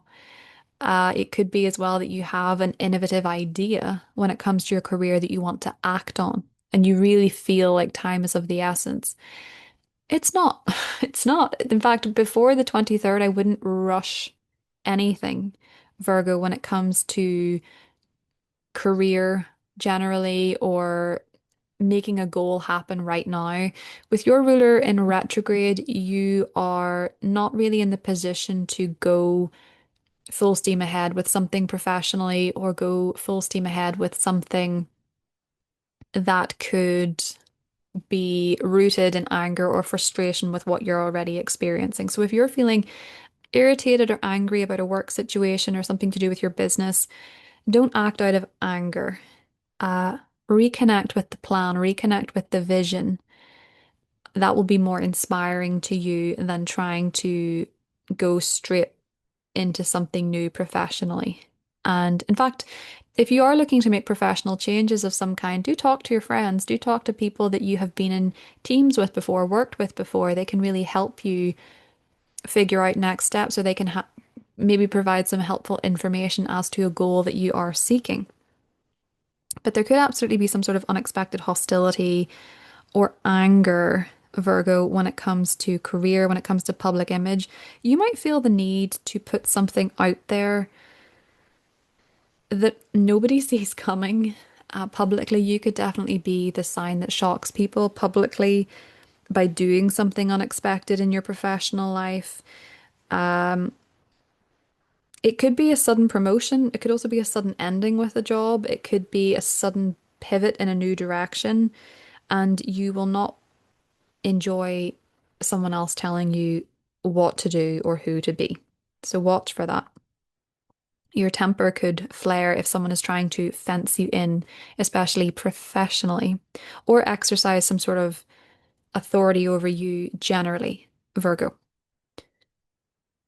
Now, when it comes to health, we are noticing a bit of a shift here because, as I say, the South Node is moving out of your first house in the 26th, but then we have a full moon conjunct Pluto in your sixth house, and this is how you take care of yourself.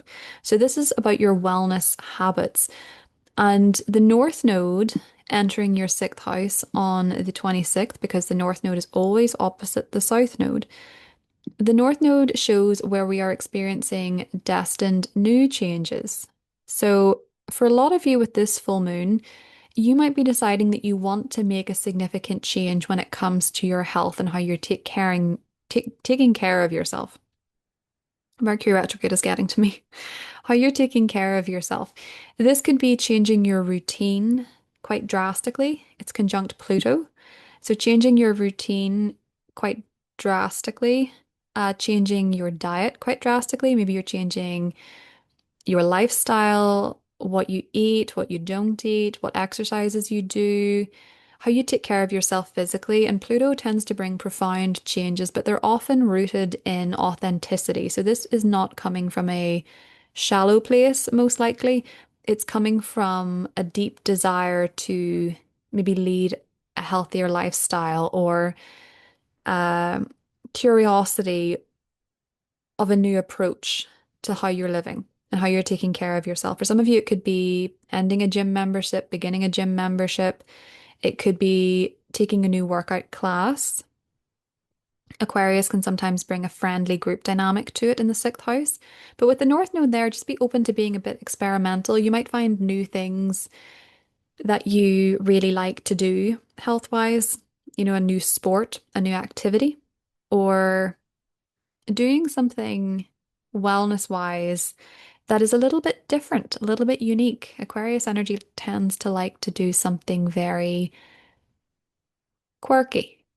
So that might be something that's happening for a few of you. For others of you, this can be a job change with a full moon conjunct Pluto in the sixth house. So for some of you, there could be with that Mars Uranus conjunction in the 10th and the moon Pluto conjunction, the full moon conjunct Pluto in the sixth. This could be something significant in terms of a job change, changes in your workplace, changes with management, changes with leadership, changes in your career. And with Pluto there, they could be pretty significant, Virgo, for some of you. But again, Pluto, it seems to be about doing what is right for you or what's true for you with Pluto. It's when you can't not notice that something isn't working anymore. So if there is something that you've been doing health-wise, say it's smoking, full moon conjunct Pluto can just be where you wake up one day and think, nope, not doing this anymore. Have to change this. This is not right for me. This is not true to the next chapter of my life. Now, we have Jupiter in your 12th house now. Jupiter will be in your 12th house all month and it will be there for a year. And the South Node is also in your 12th house from the 26th. Quite different energies, but Jupiter going through the 12th house is really beautiful on a spiritual level. So, where Jupiter goes, we tend to experience a deeper connection with our spiritual side. And the 12th house is the house of the unseen. It is the subconscious mind, it's our dream state, it's our private life, it's where we go into seclusion. But it's not a lonely year by any means. It just might be a year where you feel a little bit more cozy and you enjoy spending time alone or with someone that's very close to you that doesn't disrupt your feeling of peace.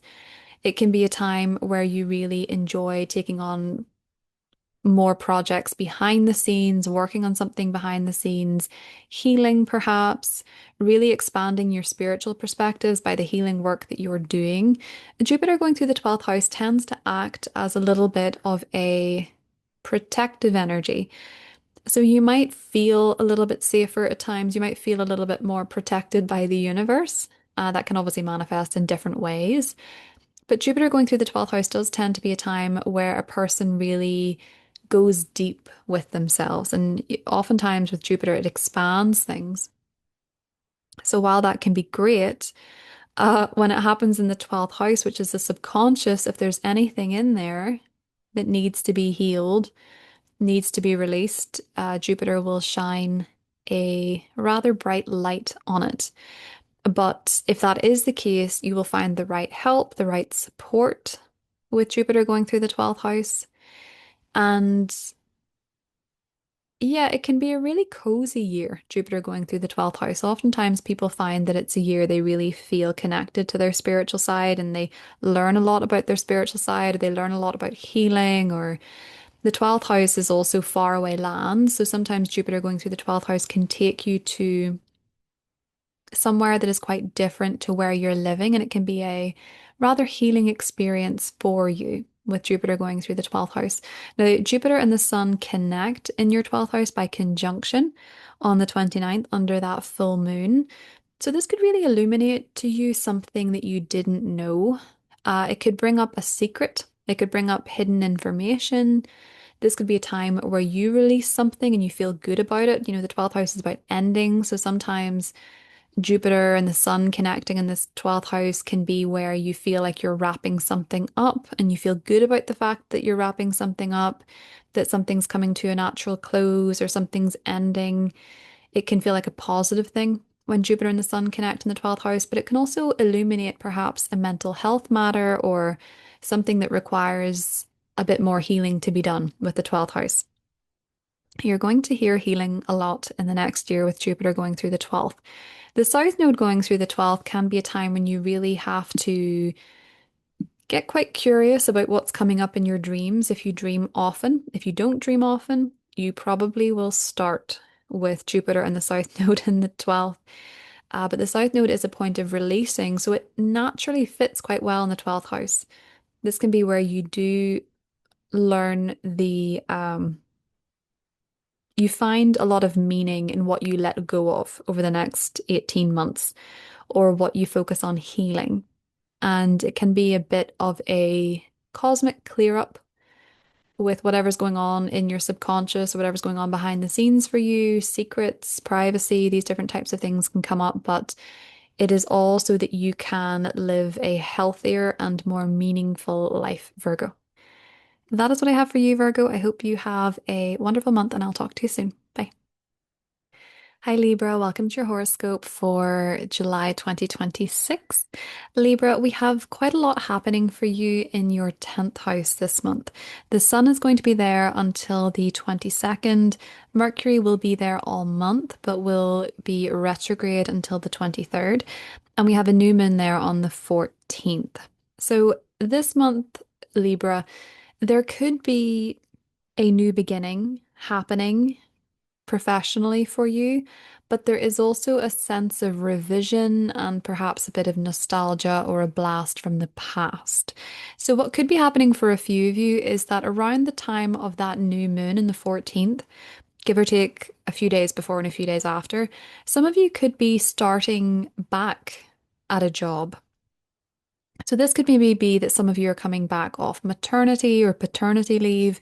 Some of you could be going back to an old job, or you could begin a new job where you're working with people you've worked with before or doing something that you used to do.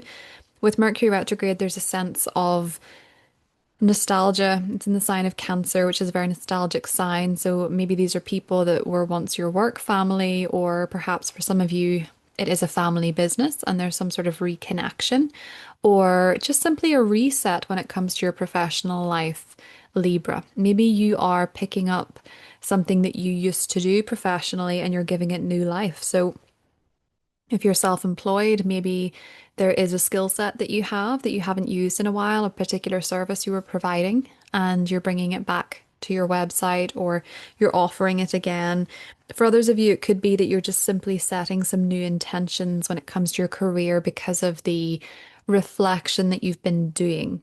Now, Mercury retrograde in the 10th house can be tricky for communication in matters of career. So if you have a big speech or a presentation, Mercury retrograde here can sometimes bring hiccups when it comes to the technology, the microphone, or it can be a little bit more difficult to get your point across.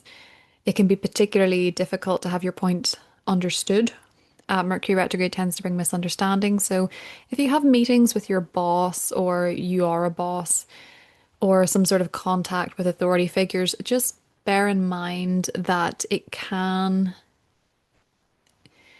be unclear. So you might find that any conversations you have now, for whatever reason, will have to be revisited again. You'll have to discuss it again later or go over it later. Mistakes happen, people call in sick, emails go to the wrong person. There can just be a few hiccups professionally this month. Mercury retrograde, the reason this happens is because we often still push forward during a Mercury retrograde when we're meant to be reflecting. And that's not in a sense that, you could just step away professionally for the whole chapter. It's more so to do with the fact that Mercury wants you to reflect on how the different strategies and mindsets and communication approaches that you're taking are actually going for you. As you can sort of tell with what I'm saying, it's harder to find the words sometimes. But yes, there can be a new beginning here based on the reflection that you've been doing, or even the misunderstandings that you've been having, or the miscommunication. Whatever it is, it could be inspiring you to try something new or set a new intention, Libra. So there's a good bit of focus on your professional life right up until the end of the month with Mercury there all month. You will start to notice things smooth out a little bit when it comes to communication after Mercury goes direct on the 23rd. But you'll actually notice on the 12th of July that things start to become a bit more clear anyway, because that's the cazimi, the Sun Mercury conjunction. So you might find a little bit of clarity around the 12th of July, particularly with that new moon. Now, we do have a Mars-Uranus meetup on the 4th of July in your ninth house. Particularly because Mercury's retrograde, there could be some unexpected events happening for you, Libra, when it comes to travel. So maybe you unexpectedly need to travel when it's not convenient, or maybe something shocking or surprising happens to you in your travels. It doesn't have to be anything terrible. It can just be that your flight has to be rerouted or it has to turn back, or something could, when it comes to traveling, just be a bit of a curveball for you. So do watch for that. Do bear in mind that if you are traveling around the 4th, things could be a little bit surprising. This can also be, oh, and disruptive. This could be a time as well where if you're in higher education, there's an unexpected event happening with your university or your college. Maybe there's protests, maybe there are things being rearranged, rescheduled, classes being rescheduled. You might notice a teacher or a mentor is acting a little erratically or a little irritably. With Mars Uranus, you could also get into a really heated debate unexpectedly about worldviews and different perspectives with that conjunction as well. In fact, with Mars going through the ninth, Libra, it could be a time when you feel more passionate about discussing the world or global affairs or religion or politics or those things. You could feel more passionate about discussing these. You could also be more passionate about pursuing travel or pursuing education. So you might be feeling like you really want to challenge other people's perspectives, or you want your own perspective even to be challenged. Maybe you want to take a trip to somewhere that's very different to where you are and see if it shakes up your worldview a little bit. Some of you could have a sudden epiphany or a change in direction when it comes to your spiritual beliefs or your worldly beliefs. With that Mars Uranus conjunction, it can certainly be very unexpected, very abrupt, and very sudden. So just do take extra care while traveling around that time with Mercury retrograde as well. If you're going to the airport, make sure you've got your passport.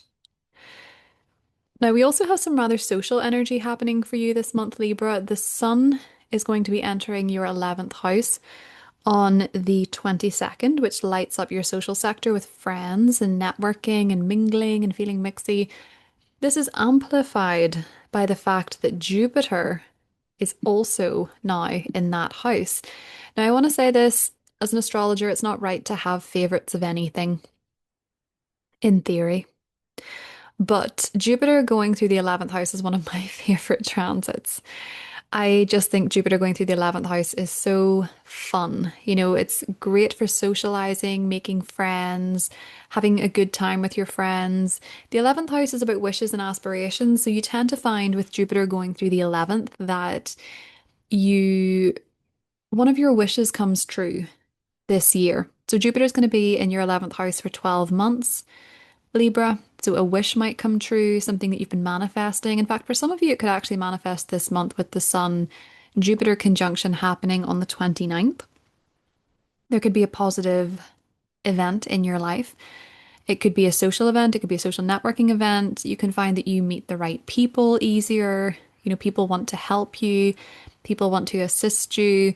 There could be more opportunities to mingle. There could be more opportunities to join teams, networks, clubs, to get involved in meaningful causes, and to just really embrace a more social lifestyle with Jupiter going through the 11th. And if you're not really a social person, this can just be where your social connections that you have now are enhanced in their quality rather than quantity. So you could be getting on better with your friends. You could have more opportunities to mingle. And oftentimes, Jupiter going through the 11th can bring really great galas and parties into your life. So if things have felt a little bit dull socially, Libra, this would be a really positive one. I will say though, the South Node, which is a very different energy, is also entering your 11th house on the 26th. Where the South Node goes, we tend to experience a little bit of release. So that could be maybe for some of you that some of your friendships are changing. That could be that a friend is moving away. That could be that some friendships are naturally coming to a close. It can also be that you actually reconnect with friends from the past. And this could be a past life, or it could be your past in this lifetime. You could reconnect with friends from the past, you know, real soulmate type friendships, forgive friends from the past. Some of you could leave teams or notice that people that have very much been a fixture in a certain team or a group in your life, maybe they're moving, maybe they're leaving, or it doesn't have to be forever, it can just be temporarily. Libra, and perhaps then that's making some room for you to meet new people and join new clubs. So you might notice some reduction and expansion at the same time socially. Now, by contrast, Libra, we also have a lot happening opposite the 11th house in the 5th. So the North Node is entering the 5th house on the 26th because the North Node is always opposite the South Node. North Node going through the 5th house for the next 18 months. For a lot of you, this could be an increased focus on love and happiness generally, Libra. So oftentimes the North Node going through the 5th coincides with becoming a parent, having children, or more events happening in the lives of your children. So if you have grown children, there could be significant events happening in their life over the next 18 months. This can also be about finding new things that bring you joy, make you happy. Pluto going through that sector is dramatically changing these themes for you anyway. So for a lot of you, yes, it could be about having children. For some of you, it could also be about falling in love if you're single. This can bring in new romantic connections. It can bring in fated love affairs.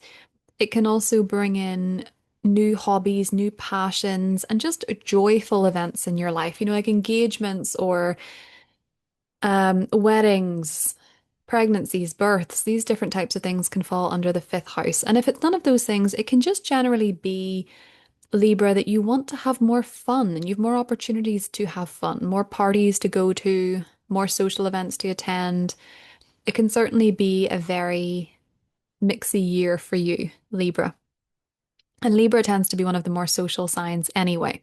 Now, that full moon conjunct Pluto and Juno, the asteroid here, this one can be where perhaps something is coming up in the life of a child around this time. Now, it's conjunct Pluto, so this could be a significant change.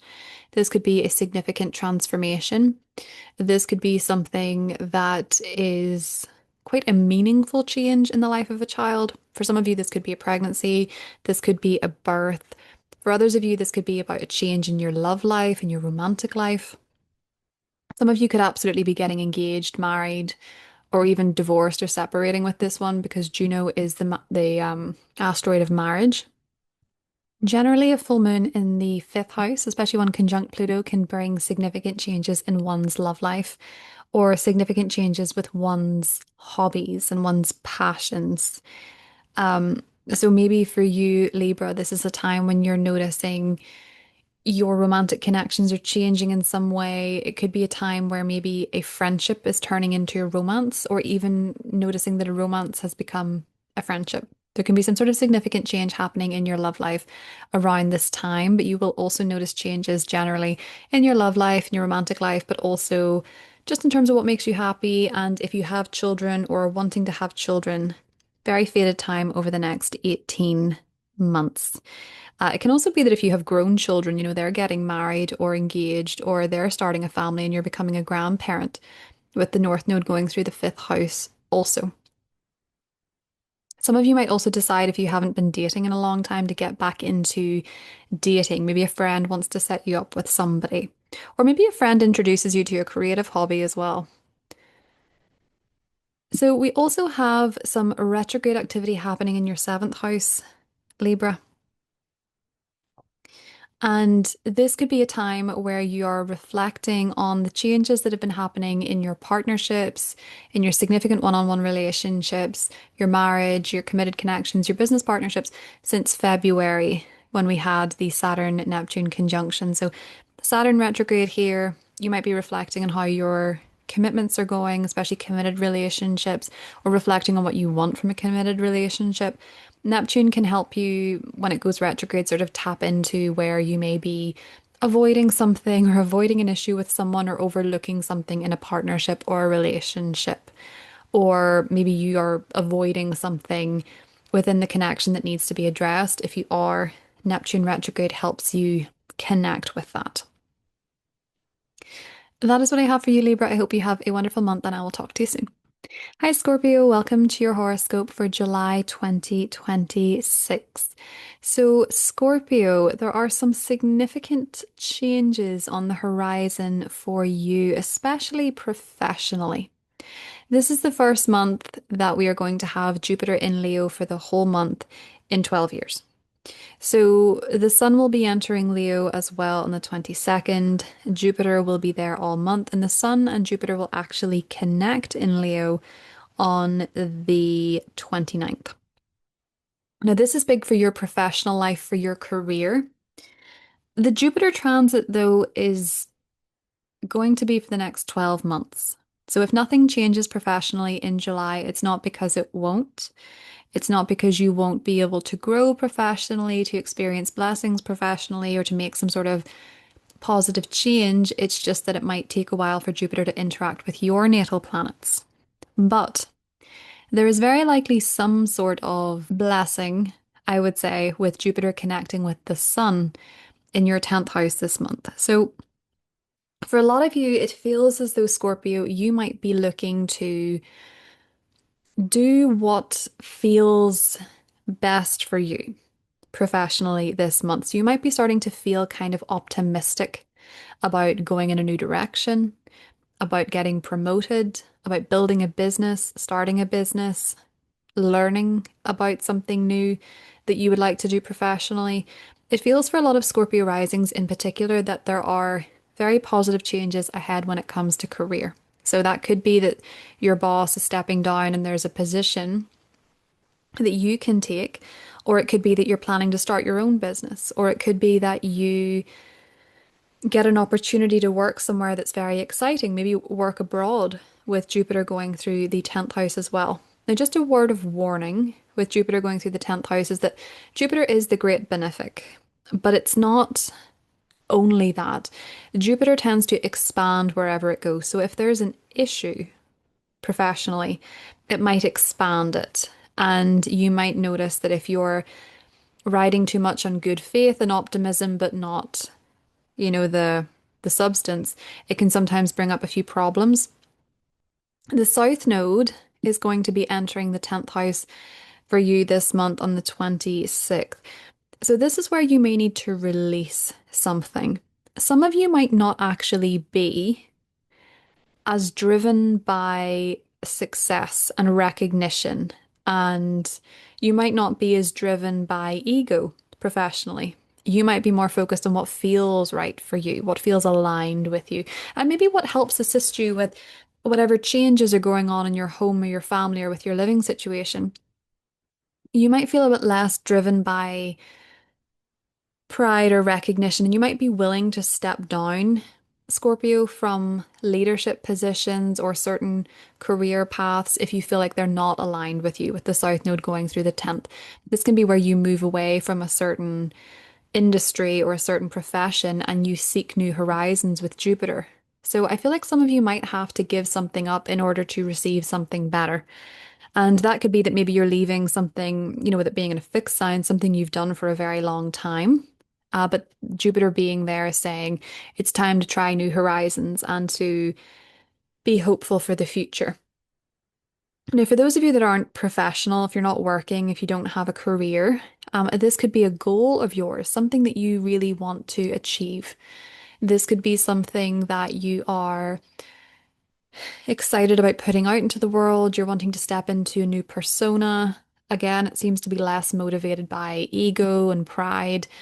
It's more motivated by optimism and hope and joy, essentially. So I feel like for a lot of you, you could be perceived quite differently going forward, Scorpio. You could be perceived as someone who's more optimistic, somebody who's more gregarious and joyful and hopeful and benevolent with Jupiter going through the 10th house. But for a lot of Scorpio risings that are working, it could definitely be job changes on the horizon for you.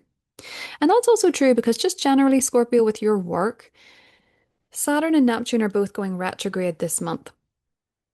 And this is where you're starting to reflect on your work. Now, this is also health related too.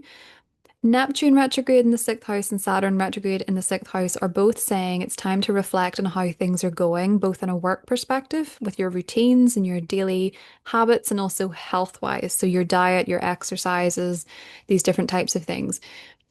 You could notice where you have been avoidant or you have been escapist when it comes to your work or when it comes to your routines or where something is hindering your progress and your hard work. So you might notice with these two going retrograde that if you look at how you're taking care of your health and you review it internally, you might think, actually, I want to clean this up a little bit. Or when it comes to work, you might be thinking, actually, I want to work smarter, not harder. I want to re-strategize. Saturn going through the sixth house can be as well when you're stepping away from certain roles and responsibilities. Sometimes it can be job changes that don't feel positive in the moment. So that could be sometimes that you go through a job loss. And if that has been the case, there really are brighter times ahead with Jupiter going through the 10th house. And Jupiter going through the 10th house does tend to bring you a job that, or a career that you would be proud of, that you would enjoy, where you would receive a lot of benefits from it when Jupiter goes through the 10th house. If you start a new professional path when Jupiter's in the 10th, things tend to be pretty favorable. But with Saturn and Neptune retrograde in the 6th, this is why you're looking quite clearly at your routines and your habits and assessing whether or not these are working for you or how these changes that you've been making, how the results are panning out. Just bear in mind before you change anything drastically with your routines, Saturn does tend to delay results. So just bear that in mind. Some of you could be traveling this month with so much activity in the 9th house. The sun is there until the 22nd. The new moon is there on the 14th. And Mercury is there all month because Mercury is retrograde until the 23rd. Some of you might be deciding around the 14th that you want to travel somewhere you've been before. So travel back somewhere. Or you might realize that you need to renew your passport or you need to renew your visa. Or there could be communication about these different types of things, back and forth conversations about where you're going to go on holiday or what you're going to study or what your exam results are going to be. The 9th house is also higher education. So if you're in higher education, this might be a time when you are awaiting results or you're applying for a new university or college. Just bear in mind with Mercury retrograde here that it can delay communications and it can also bring miscommunication. But Mercury retrograde tends to pause things a bit where it is. So there could be delays when it comes to travel. There could be delays when it comes to university. There could be delays when it comes to exams. Exams may need to be rescheduled. Double check any deadlines that you have in terms of coursework or things like that with Mercury retrograde in the 9th house. But that new moon being so soon after the Cazimi conjunct Mercury retrograde, I think this new moon could be a time when you have a bit of clarity on where you want to travel to. And I think for a lot of you, it could be traveling back somewhere, or it could be to do with renewing a document, or it could be to do with not renewing a document. And for others of you, it could just be reflecting generally on your beliefs about the world or your spiritual beliefs, your religious beliefs, your philosophical beliefs. Some of you could be reading books that you haven't read in a while and seeing them from a completely new perspective. Do you know if you've ever watched a TV show that you watched when you were younger and then you watch it as an adult and you just see things so differently? That's kind of the effect of Mercury retrograde for you. Less likely about television, but more so about looking at something and seeing something that wasn't there before, seeing things from a different perspective, seeing things from a different viewpoint, Scorpio. Now, the Mars Uranus conjunction. So, Mars is your traditional ruler, it's connecting with Uranus in your eighth house. There could be unexpected tensions, frustrations, or even conflict about money, particularly other people's money, a bit of tension about inheritance or taxes or mortgages. Something unexpected could come up in this area. Something unexpected could come up with a spouse's money. Mars can make it a bit tense, but it can also be quite dynamic. So it can sort of be where there's frustrations initially, but the path will become clear. Now be careful with this because Mercury rules Gemini and Mercury's in retrograde. So arguments can actually stem from miscommunication or a poor choice of words. So be mindful of that when it comes to big discussions about finances and about money. It can also be working through some anger in a shadow work sense. So any suppressed anger might be something that you're working through with Mars, Uranus conjunct in the eighth house. Just be mindful of working through them, through a sport or physically, because sometimes you can hurt yourself if you're putting too much exertion too quickly into something with no safeguarding with that one. So just be mindful of that. We're all going to be a bit more accident prone with that building conjunction, Scorpio, but especially because Mars is one of your rulers, you might want to exercise a bit of caution. Now, there's also changes happening for you, Scorpio, in your fourth house of home and family. And what's interesting here is that the North Node is leaving your fifth and going into your fourth. Now, the North Node enters Aquarius on the 26th, but it will be there for 18 months. This can bring about significant changes when it comes to your home and living situation. So, who you're living with may change. Your roommates or your family may move in or may move out. You could purchase a new home. You could buy a new home. You could relocate. You could move. You could expand your family. You could spend more time with your family. There could be big events happening in your family relationships. You might have, children that are getting married, like adult children that are getting married, obviously. You might have grandchildren on the way.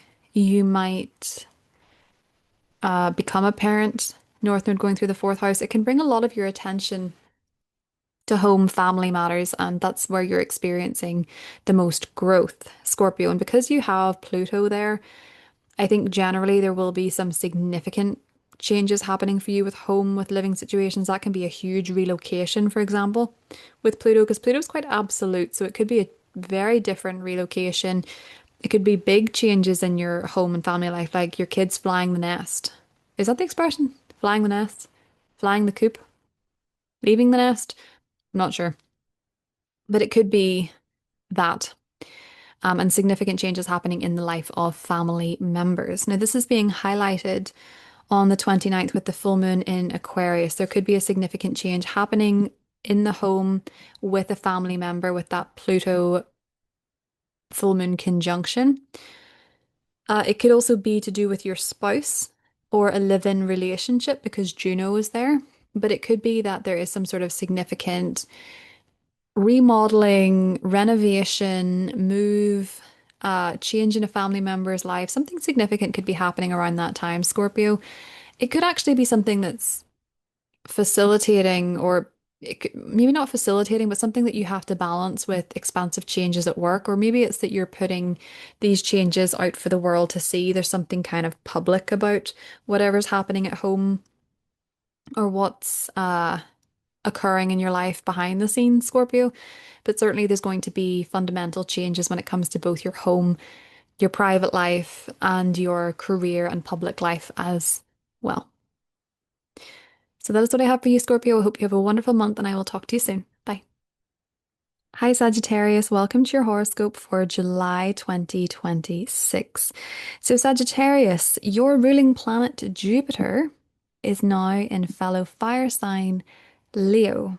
And we love it when Jupiter is in a sign that is the same element as ours because it tends to bring quite a bit of harmony and blessings tend to flow that little bit easier. Now, Jupiter going through the ninth house, you as a Sagittarius rising are likely to enjoy this quite a bit because when Jupiter goes through a house, it expands it, it brings opportunities, it brings growth, it brings wisdom, and the ninth house is about travel. So you might find over the next year, and maybe even in July, in the later part of July, you might have more opportunities to travel. If you have friends in different countries, they might invite you out to see them. If you have family in different countries, they might invite you out to see them. There might be unexpected opportunities to travel just come out of nowhere, maybe with your company, or maybe you meet someone from a different country and you start up a relationship and you have somewhere to go that is not local, essentially, with Jupiter going through the ninth house. It can also be that if it's not to do with travel, but if it is actually, I just want to also mention that when you do travel with Jupiter in the ninth, it tends to be a really positive experience. You know, you make great memories, you have a great time, you meet wonderful, positive, optimistic people a lot of the time with Jupiter there. But if it's not to do with travel, it can also be Sagittarius for some of you that maybe you're having a great time with your studies. I see Jupiter go through the ninth house a lot when someone is doing a master's degree or a diploma, or they are doing a PhD, or they're just really enjoying their university or college life. So if you're studying this year, Jupiter going through the ninth house tends to make it positive because you're very interested in what you're studying. You're interested in learning about the world, reading, researching, expanding your mind. And it can also connect you more to your faith and your spiritual beliefs with Jupiter going through the ninth house as well, Sagittarius. There might be some sort of illumination of that around the 29th when the Sun and Jupiter meet. Now, rather different energy. The South Node is entering the ninth house, and that's not necessarily a bad thing. The South Node can actually bring positive karma from the past. It can bring about past life connections. So you travel somewhere, Sagittarius, maybe you've been there before. Maybe it's familiar. Maybe you feel it's familiar. You know, maybe it's not that you've actually been there before, but it can be that you had a past life there if you believe in past lives. The South Node going through the ninth can also be where maybe you realize that you're studying something that you're not connecting with and you decide to change course. Because sometimes with the South Node and Jupiter in the same sign, you notice that you have to release something to attract something else in. So there might be that, you know, nuance this year for you where, you know, you're traveling somewhere exciting, but you've actually been there before, or it feels really familiar, or you're traveling to reconnect with somebody else, or you're studying something and it's not working out, so you let it go and you take up something else and it really resonates. You know, it can be something like that. It can also be that in terms of belief systems, I can actually hear a plane going really loudly over the top, which is very appropriate. In terms of belief systems, it could be that you're moving away from one particular faith and embracing another, with the South Node and Jupiter both in the same house. But as your ruling planet Sagittarius, Jupiter going through the ninth house in a fellow fire sign is very positive for you. And I think you will enjoy it. Now, we do have a lot of activity happening in your eighth house, so there might be some financial discussions this month. In fact, there's probably financial discussions, especially with a partner. if you're in a relationship or you're very closely linked with someone else financially or intimately, because the eighth house is also about intimate connections. Mercury is going to be there all month, but will be retrograde until the 23rd. So there can be some financial misunderstandings. If you're talking about finances or you're talking about something touchy or vulnerable, there might be misunderstandings with Mercury retrograde here. But it can also be that you are needing to discuss something back and forth about a financial matter, about insurance, about a mortgage, about inheritance, about taxes, about loans. There could be some misunderstandings in that maybe you've been overcharged by the tax man, or maybe you have missed a letter from the tax companies that is important. Mercury retrograde makes it quite hard to find the words sometimes, so just be mindful of checking your post and your emails, especially when it comes to financial matters. Be extra cautious of banking scams or people trying to scam you when it comes to insurance or inheritance or investments and things like that. The new moon here on the 14th is conjunct Mercury retrograde and it's just after the Cazimi. So you might actually, around the time of the new moon, Sagittarius, have a bit of clarity about a financial matter, especially if it's been back and forth, or if it's maybe something psychological, shadow work, pattern recognition.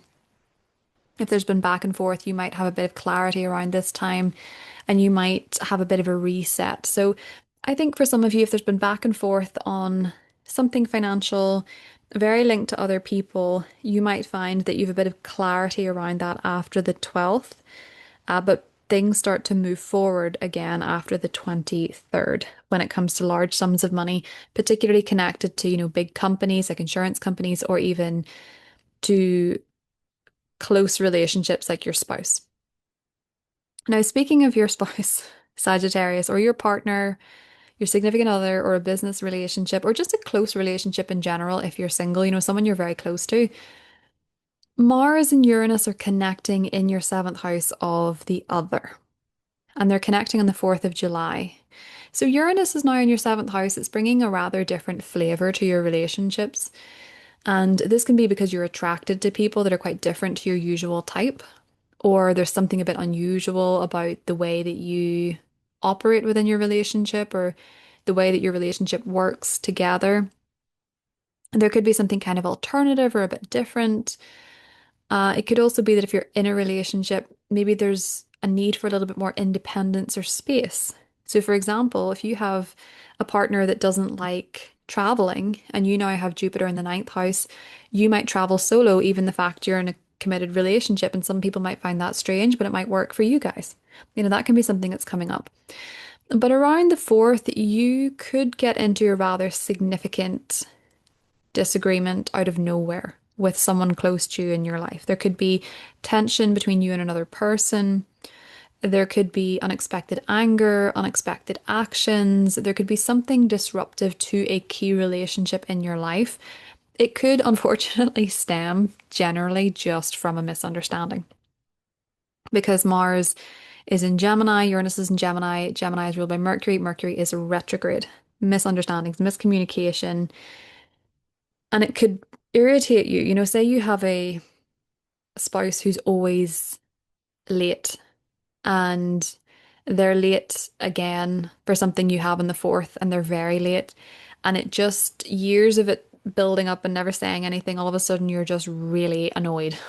Really, really, really annoyed. And you say so, and they're kind of surprised because they didn't think it bothered you. And then they're upset that you're upset, whatever. It can bring a bit of unexpected tension to relationships, but it could also mean that you just need a little bit of space or a little bit of distance from your connections to sort of do your own thing. And if you do need some space to do your own thing, Sagittarius, you would need to communicate that with whoever you're with. But it feels as though there could be a little bit of an eruptive tension with you and someone else around the 7th. And it could feel like it comes out of nowhere, but it could perhaps indicate that a different approach needs to be taken. And you might have to ruminate on that for a little while with Mercury in retrograde. In fact, Mercury retrograde in Cancer for you in the 8th house, maybe you're not articulating your emotional needs within a connection enough and you're realizing that and you're thinking, okay, well, I'm going to try and explain this to this person. Now, we do have a lot of activity as well happening in your third house. There's a full moon in your third house on the 29th, right at the end of the month. It's conjunct Pluto, so I feel like there could be some sort of significant news coming up for you, Sagittarius. Maybe information or secrets are being revealed to you. Someone's confiding in you with a secret. It could be that information is being revealed for sure. It could be about a sibling, it could be about a neighbor, it could be about a cousin, an aunt. Some of you could hear news that changes a lot because Pluto is very transformative. There could be a significant change based on a conversation, or you could be having a conversation that maybe reveals some things to you that, again, you have to sit with and sort of figure out if you need to, if a change is coming in from this conversation. One conversation can change a lot around a full moon conjunct Pluto in your third. But I do think for some of you, it could be a secret being revealed to you, maybe about a sibling, maybe about a neighbor. I do think too that for some of you, this could be about changing your car or changing your phone. If you have a gadget or a vehicle that's on the blink, this might be the time that you have to change it. And that wouldn't necessarily be a bad thing, Sagittarius, because by this point, Mercury will be direct. So it's not as bad to sign up for something new or get a new car, a new gadget. In fact, with the North Node entering your third house on the 26th, this might be, maybe it's not in July, but maybe within the next 18 months, you get a new car or you get a new gadget, new phone, or you are more interested in being a social media presence or being a writer or putting your thoughts out there or articulating your thoughts to the world. North Node going through the third house is a great time for learning. It's a great time for um, studying something new, taking short courses, taking short trips as well. Maybe some of you are taking a short trip at the end of the month, and this could be something that is quite, for whatever reason, transformative for you with Pluto. It might reveal something to you about yourself that you find quite illuminating. Pluto rules your subconscious here with the 12th house, so maybe something is revealed to you by getting out of your everyday routines, the everyday humdrum experience, Sagittarius. It could definitely be a short trip around this time, but do keep your eye out for, or your ears, do listen out for some news or conversation that could be quite revealing to you around this time. It might be accidentally revealing, maybe someone's talking to you and they just start to say more than they intended, but it could be a time when you're coming into some rather interesting information, I would think. And finally, we have Saturn and Neptune both going retrograde in your fifth house. So, reflecting, Neptune and Saturn, outer planets, when they go retrograde, it just brings a little bit of an internal focus inward. With Saturn, it's reflecting on the hard work you've done, or your work ethic, or your strategy. With Neptune, it's about reflecting on where you've been avoidant or escapist, or you've been deluded, or you have not been dreaming enough. Maybe you've not been fantasizing enough about what would make you happy. Both of these planets going retrograde in the same month is about looking inward at those things.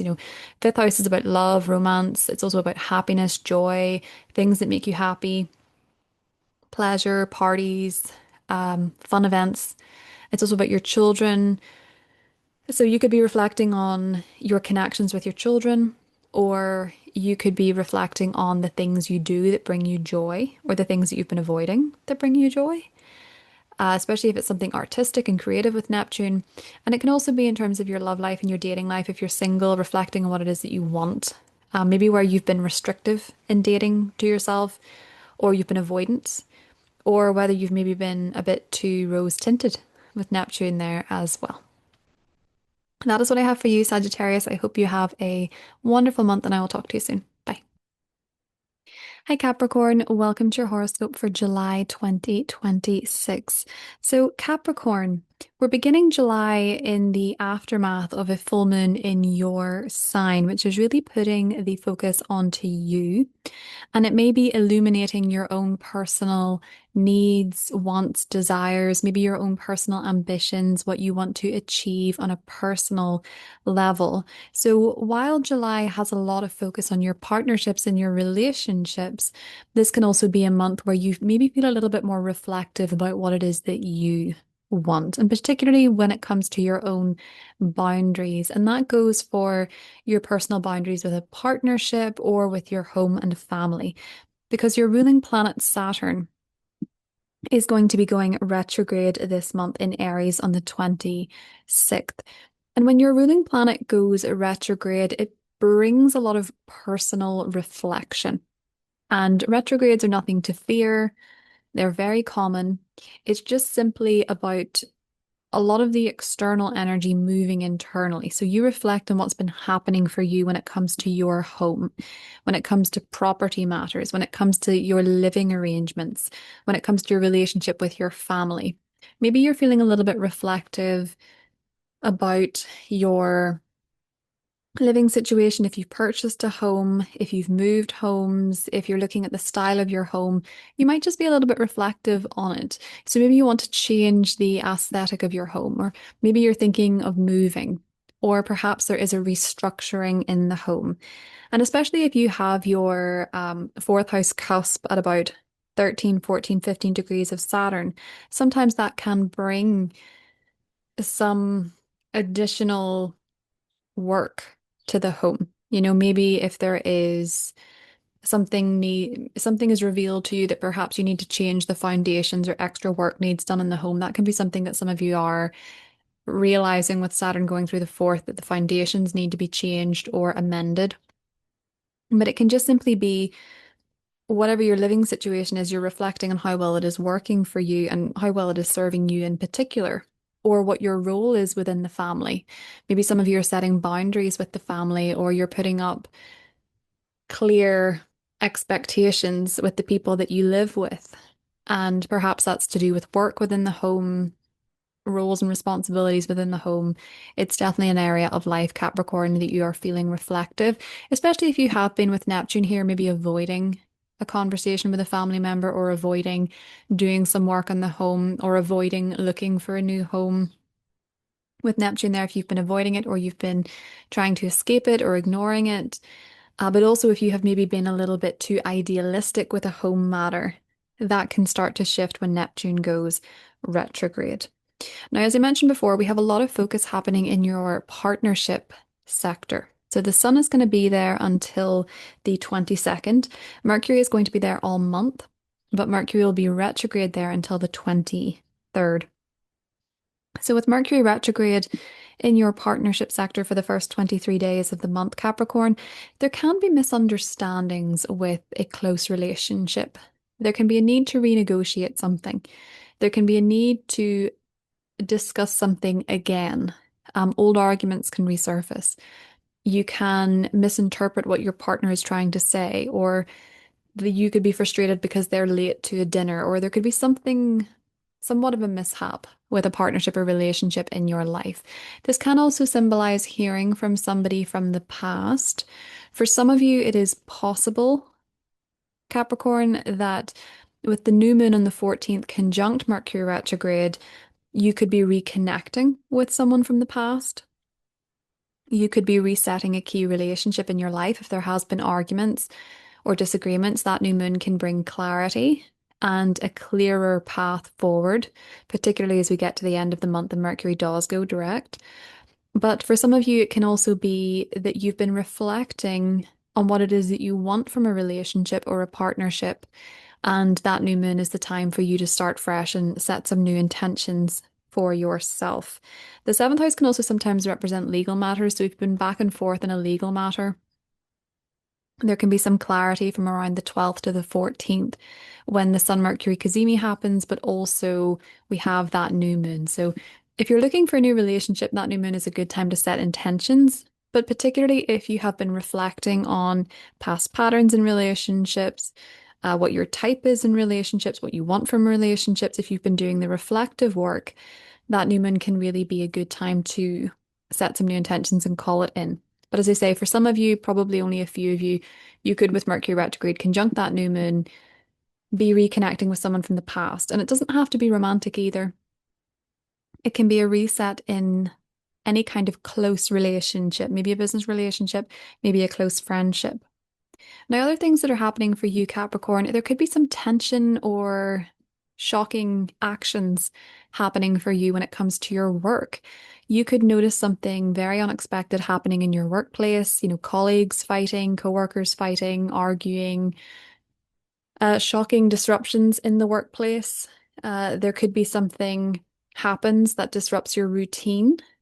There could also be something happening that disrupts your routine to the gym or your Pilates class. This is happening on the 3rd, 4th of July, depending on where you are, by the way. So those are key dates to keep your wits about you and be a bit on guard when it comes to work or when it comes to, the gym or just going about your daily business because people can be a little bit more volatile. You really notice that in the first week of July. People can be unexpectedly volatile as you're just trying to go about your business. So try to keep a safe distance and take some breathing space from that with Gemini energy. And don't be baited into a conflict with a coworker or someone at work. Now, we have some interesting shifts for you, Capricorn, happening financially. So there's a full moon at the end of the month. It's happening on the 29th of July and it's in Aquarius. It's conjunct Pluto. So there could be some big financial changes happening for you, Capricorn, and they could be positive, they could be negative. It depends on your chart or your perception of such. But the conjunction to Pluto means that you could be feeling this quite intensely. So there could be a significant change for you financially. It could be that you're maybe spending money on the home, you're spending money on property, or perhaps you are spending money on the gym or your health. It could be that you're investing into making some sort of change in those areas. It could also be that you are wanting, just by desire, to change your financial situation quite substantially, Capricorn, because Pluto is about absolute change. So you might be reaching this epiphany or this realization under the full moon in Aquarius that you want to do something very different with your money. This could involve a partnership as well with Juno there. But the bigger news about that full moon is that the North Node will have entered Aquarius on the 26th and will be there for the next 18 months. This tends to be a time where we grow financially. There are new opportunities to make money, new pathways open up to make money. There can be very fortunate circumstances that occur that take you in a new direction financially that is part of your path. So because it is, Aquarius is ruled by Saturn and Uranus. Uranus is in the 6th for you now, Saturn's in the 4th. This could be about making money through property, investing money into property, or it could be about investing money into your health or making more money through your work, your day job. But this full moon might illuminate some change that's happening for you financially. And you could actually benefit from other people financially over the next year, Capricorn, because Jupiter is now in your 8th house. For the whole of July and for the next 12 months, Jupiter will be in the 8th, and Jupiter is actually reaching its conjunction to the Sun the same day as that full moon. So there could be big things happening for you financially, especially if this is hitting your chart. And it could be that your partner's money is increasing. It could be that money that you receive through government is increasing. Jupiter going through the 8th house can really bless you with other people's money. So your partner can make more. You can receive some sort of loan or a mortgage or a grant, or you can inherit money. But Jupiter can just as easily in the 8th house get you into debt if you're not careful. So be mindful of that. The South Node is going into this sector because the South Node is always opposite the North. So with the South Node going through the 8th house, you might find that you're ready to release some debt. You want to clear up some debt. You want to pay something off. You want to clean up your finances. You want to maybe release some joint financial relationships. And you may find with the South Node there and Jupiter there that as you do release these things, Capricorn, you actually increase. So you can end one source of financial benefit and come into another with that link between the South Node and Jupiter. It's simultaneously closing things out, releasing, but also sometimes with the South Node, collecting on karmic debt. And that can actually be, money that's coming to you through other people because of good deeds you've done in the past or because of whatever it is that you have done in your past life or this life can come back to you financially as well, Capricorn. South Node going through the eighth can also be a time of doing some really meaningful shadow work. And Jupiter there keeps things relatively optimistic. So you might be feeling more optimistic and looking at things from a different perspective while addressing anything that you need to address. And that is what I have for you, Capricorn. I hope you have a wonderful month, and I will talk to you soon. Bye. Hi, Aquarius. Welcome to your horoscope for July 2026. Aquarius, you're very much one of the main characters of July. And I'm actually going to start at the very end of the month and move my way back with you because on the 29th of July, we have a full moon conjunct Pluto happening in your first house. Now, this is the house of self. This is you. And the first house represents our physical body. So for some of you, this full moon could represent physical change. And that is emphasized quite a bit because the North Node is in your first house now. So maybe some of you are having an image change. Maybe some of you are doing cosmetic work. Maybe some of you are changing your style. It could be quite a drastic change with Pluto being there. Maybe something is coming up for you health-wise, where you're making substantial changes because of it. For some of you, it could be because of a pregnancy or birth that you're undergoing physical changes because, of course, Uranus, which is your modern ruler, is now in the fifth house. So maybe for some, it's an unexpected pregnancy. Maybe for some, it is about birth. But maybe for some of you, it's just simply that you are changing your style. You're getting more creative. Maybe you're interested in new hobbies, new things, and maybe that's changing you physically. Say you got really interested in a sport. This could be having physical changes with you, with Pluto going over your ascendant, especially if you are about 3, 4, 5, 6 degrees of Aquarius, because that's where Pluto is. Those are the degrees Pluto is touching this year.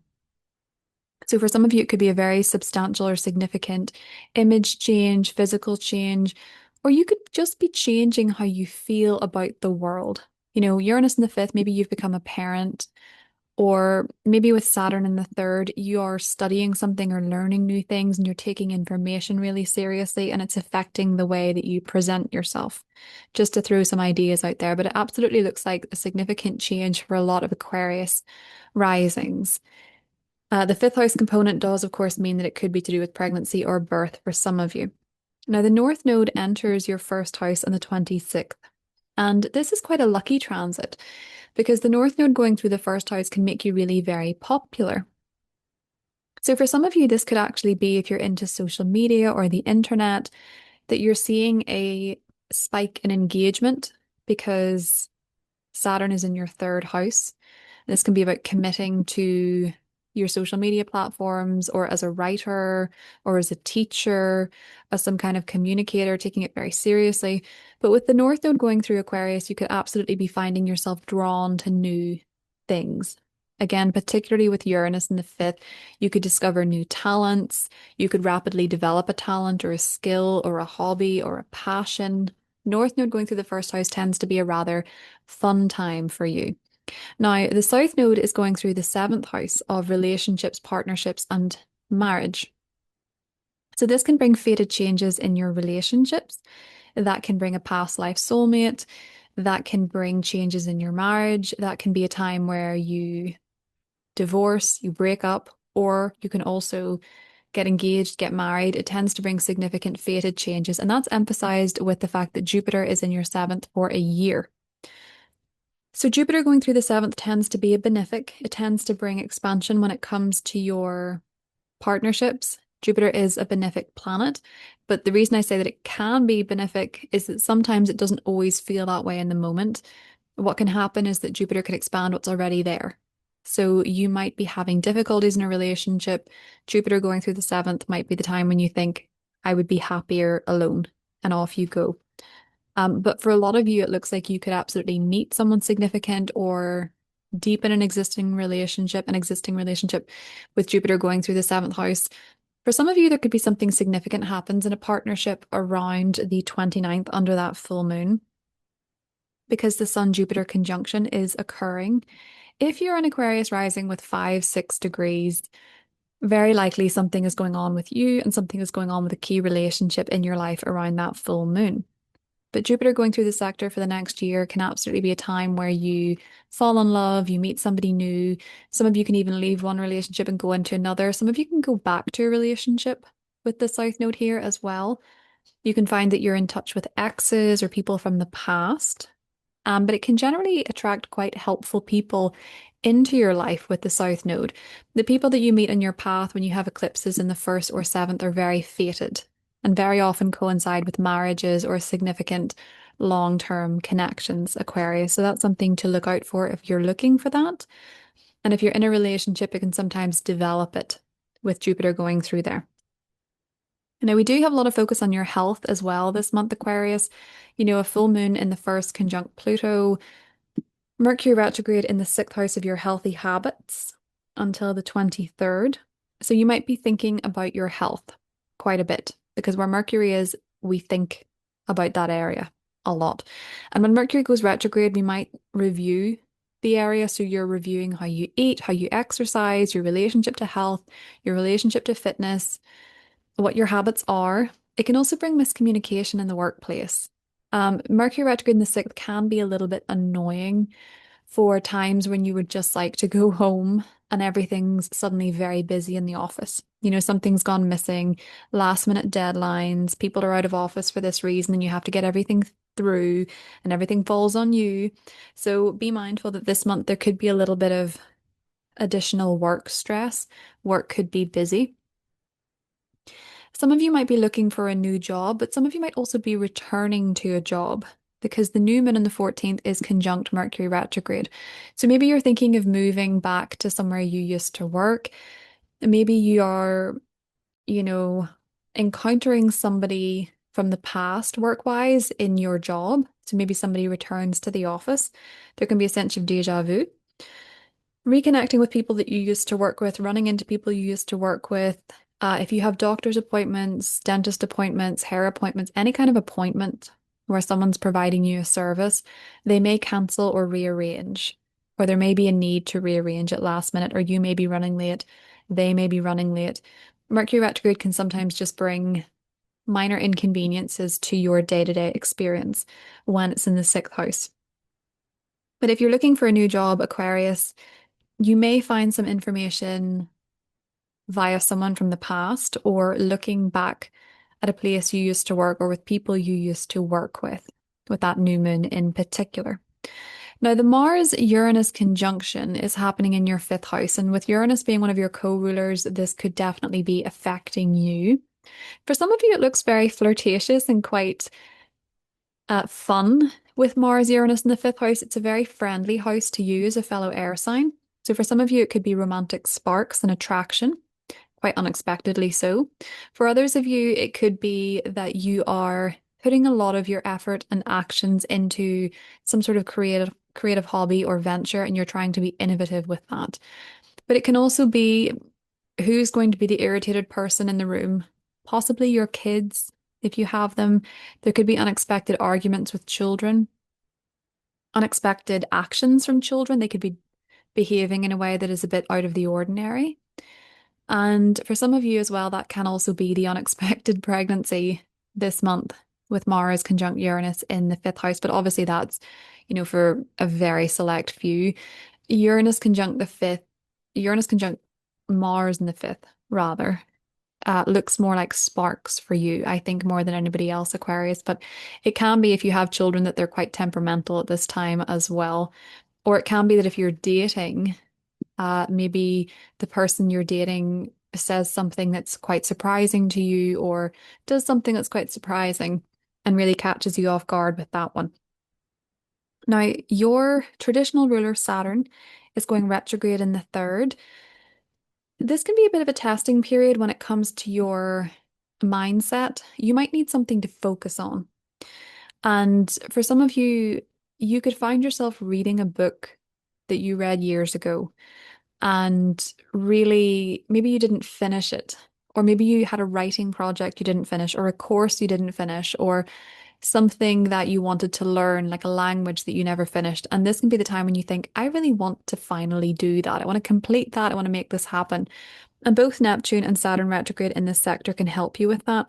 You might also be reflecting generally on your commitments to studies, your commitment to your relationships with siblings, with cousins, with aunts, with uncles, with neighbors, even if things have been a bit difficult there with Saturn, maybe restricted or tense or quite karmic. This is a time when you might be reflecting on your own actions in that relationship, or you might be reflecting on the boundaries within that relationship with Saturn. So that is what I have for you, Aquarius. I hope you have a wonderful month, and I will talk to you soon. Bye. Hi Pisces, welcome to your horoscope for July 2026. So Pisces, this month puts a lot of focus on your fifth house.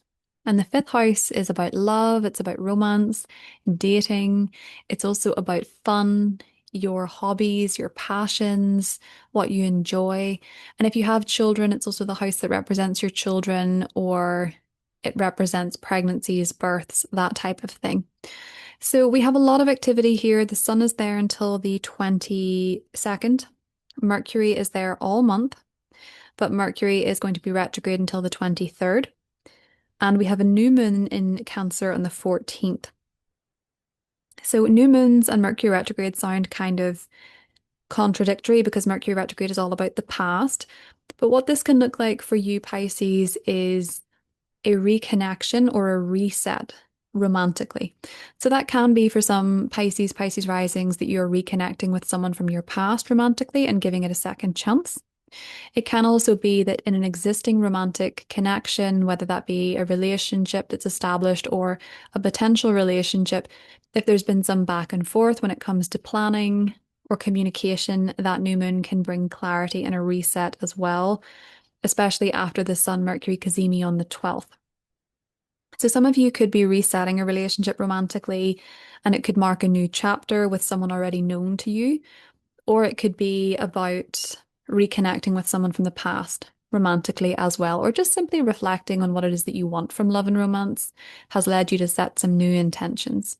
Now, if it's about fun and creativity and your hobbies, this can be a month that you reconnect with something that you once really loved to do, or a creative project that you were working on. And this is the new moon where you're giving it a second life. For others of you, if you've been wondering about becoming a parent, if you've maybe been going back and forth in your mind on whether or not that's something that you want in the future, this new moon can also bring some clarity towards that. For some of you, the new moon in the fifth could be a pregnancy or a birth as well. We also have Venus, the planet of love, going through your relationship sector from the 9th, and it will be there for the rest of July. So this can be about establishing a formal relationship with someone with Venus going through the 7th house. So this can be about significant commitments or connections going better than usual with Venus. Venus tends to bless wherever it goes. So with Venus going through the 7th house, your relationships, not just romantically, but generally can really improve. And this can soften the effects of Mercury retrograde, because Mercury retrograde can sometimes bring miscommunication, especially with matters of the heart. In the 5th house, and Mercury rules your 7th. So Venus here can bring harmony and connection and reconciliation where there is miscommunication going through the 7th house. It does look like with Venus in the 7th and a lot in the 5th that your romantic connections or partnerships are very much on your mind, or they're very much at the forefront of your month, Pisces. But Venus going through the 7th tends to be quite a blessing. You'll also have the South Node leave your 7th house. So this could be a month where when Venus and the South Node connect, you're maybe reflecting on what it is that you've learned about love and connection and relationships over the last 18 months. So you're reflecting on anything that's changed in your love life or with your partnerships or your relationships, Pisces. Jupiter, your traditional ruler, enters your 6th at the very end of June. So we'll be there for the whole of July and we'll be there for the next 12 months. So Jupiter going through the sixth house can be a time where if you're looking for a new job, this is a very favorable time to find it. This can bring more joy and happiness to your work. It can bring a new source of employment. It can bring better times with your coworkers, or if you have employees, it can be great for your employees as well. Finding the right employees, positive changes in your working environment. The South Node is here going through the sixth house. So you might actually notice when it comes to work, Pisces, that people from the past return to your workplace. You work with people you used to work with, or you do go through some significant change in your workplace over the next 18 months because the South Node is going to be there, which means that fated changes can occur in that area. So it's very likely for a lot of Pisces risings in particular that you may change jobs over the next 12 to 18 months.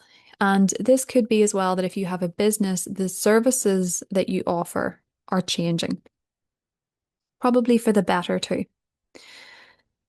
Jupiter going through the sixth house can also be a really wonderful time for health and fitness. This can be a time, especially as it's your chart ruler Pisces, that you get very into your health and wellness. And it's a source of joy for you. So if you have been feeling as though you don't enjoy sport, you don't enjoy the gym, or you don't enjoy cooking or nutrition or any of those things, you could find yourself very interested in it and really enjoying that side of life with Jupiter going through the sixth house. And that's going to be for the next year. But you might really notice it around the end of July, especially in the 29th when the Sun and Jupiter connect in your sixth house. So that can bring something very positive pertaining to your work, your job, or your health, Pisces. Now, that same day, we have a full moon happening in Aquarius. And that full moon is conjunct Pluto. So for some of you Pisces, you could be having some really, really unusual or even maybe dark dreams with Pluto here. Maybe you are becoming aware of some subconscious fears or past trauma, even past life trauma could be coming to the fore. There could be a lot of psychic stuff going on for you, Pisces, a lot of strange synchronicities and dreams and visions, and your tarot readings could be really insightful and they could go really deep.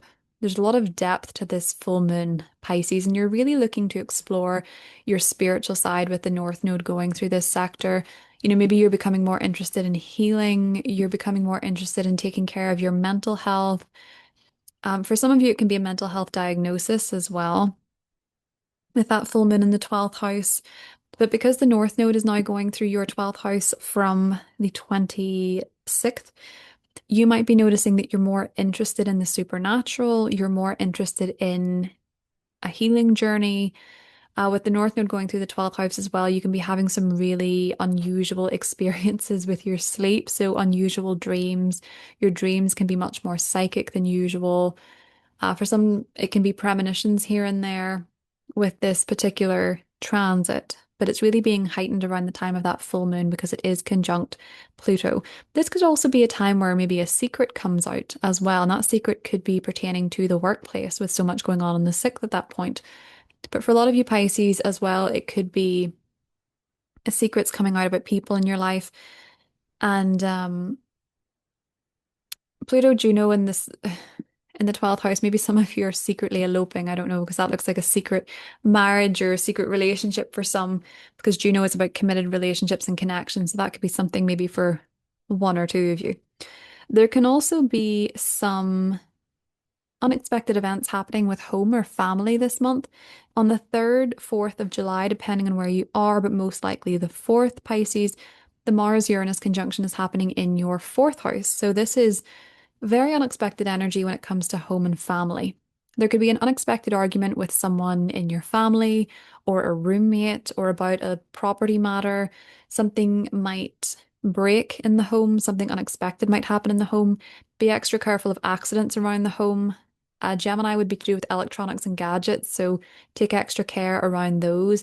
For some of you, it could be a power cut or unexpected problems with your gadgets and your devices, Pisces, in the home. So be mindful of that. But a family member could absolutely say or do something that is quite unexpected around this time, or something unexpected happens around the home, Pisces.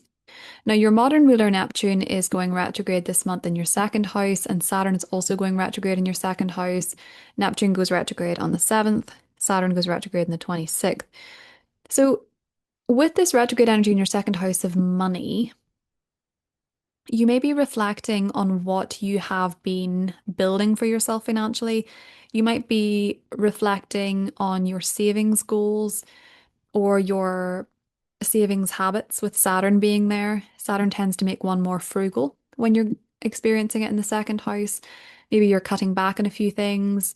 Maybe you're less interested in spending money, and maybe you're looking at your bank account and thinking, oh, this really paid off, this transit. Or you're looking at it and thinking, actually, I've really gotten off course with that savings goal. I'm going to recommit to that.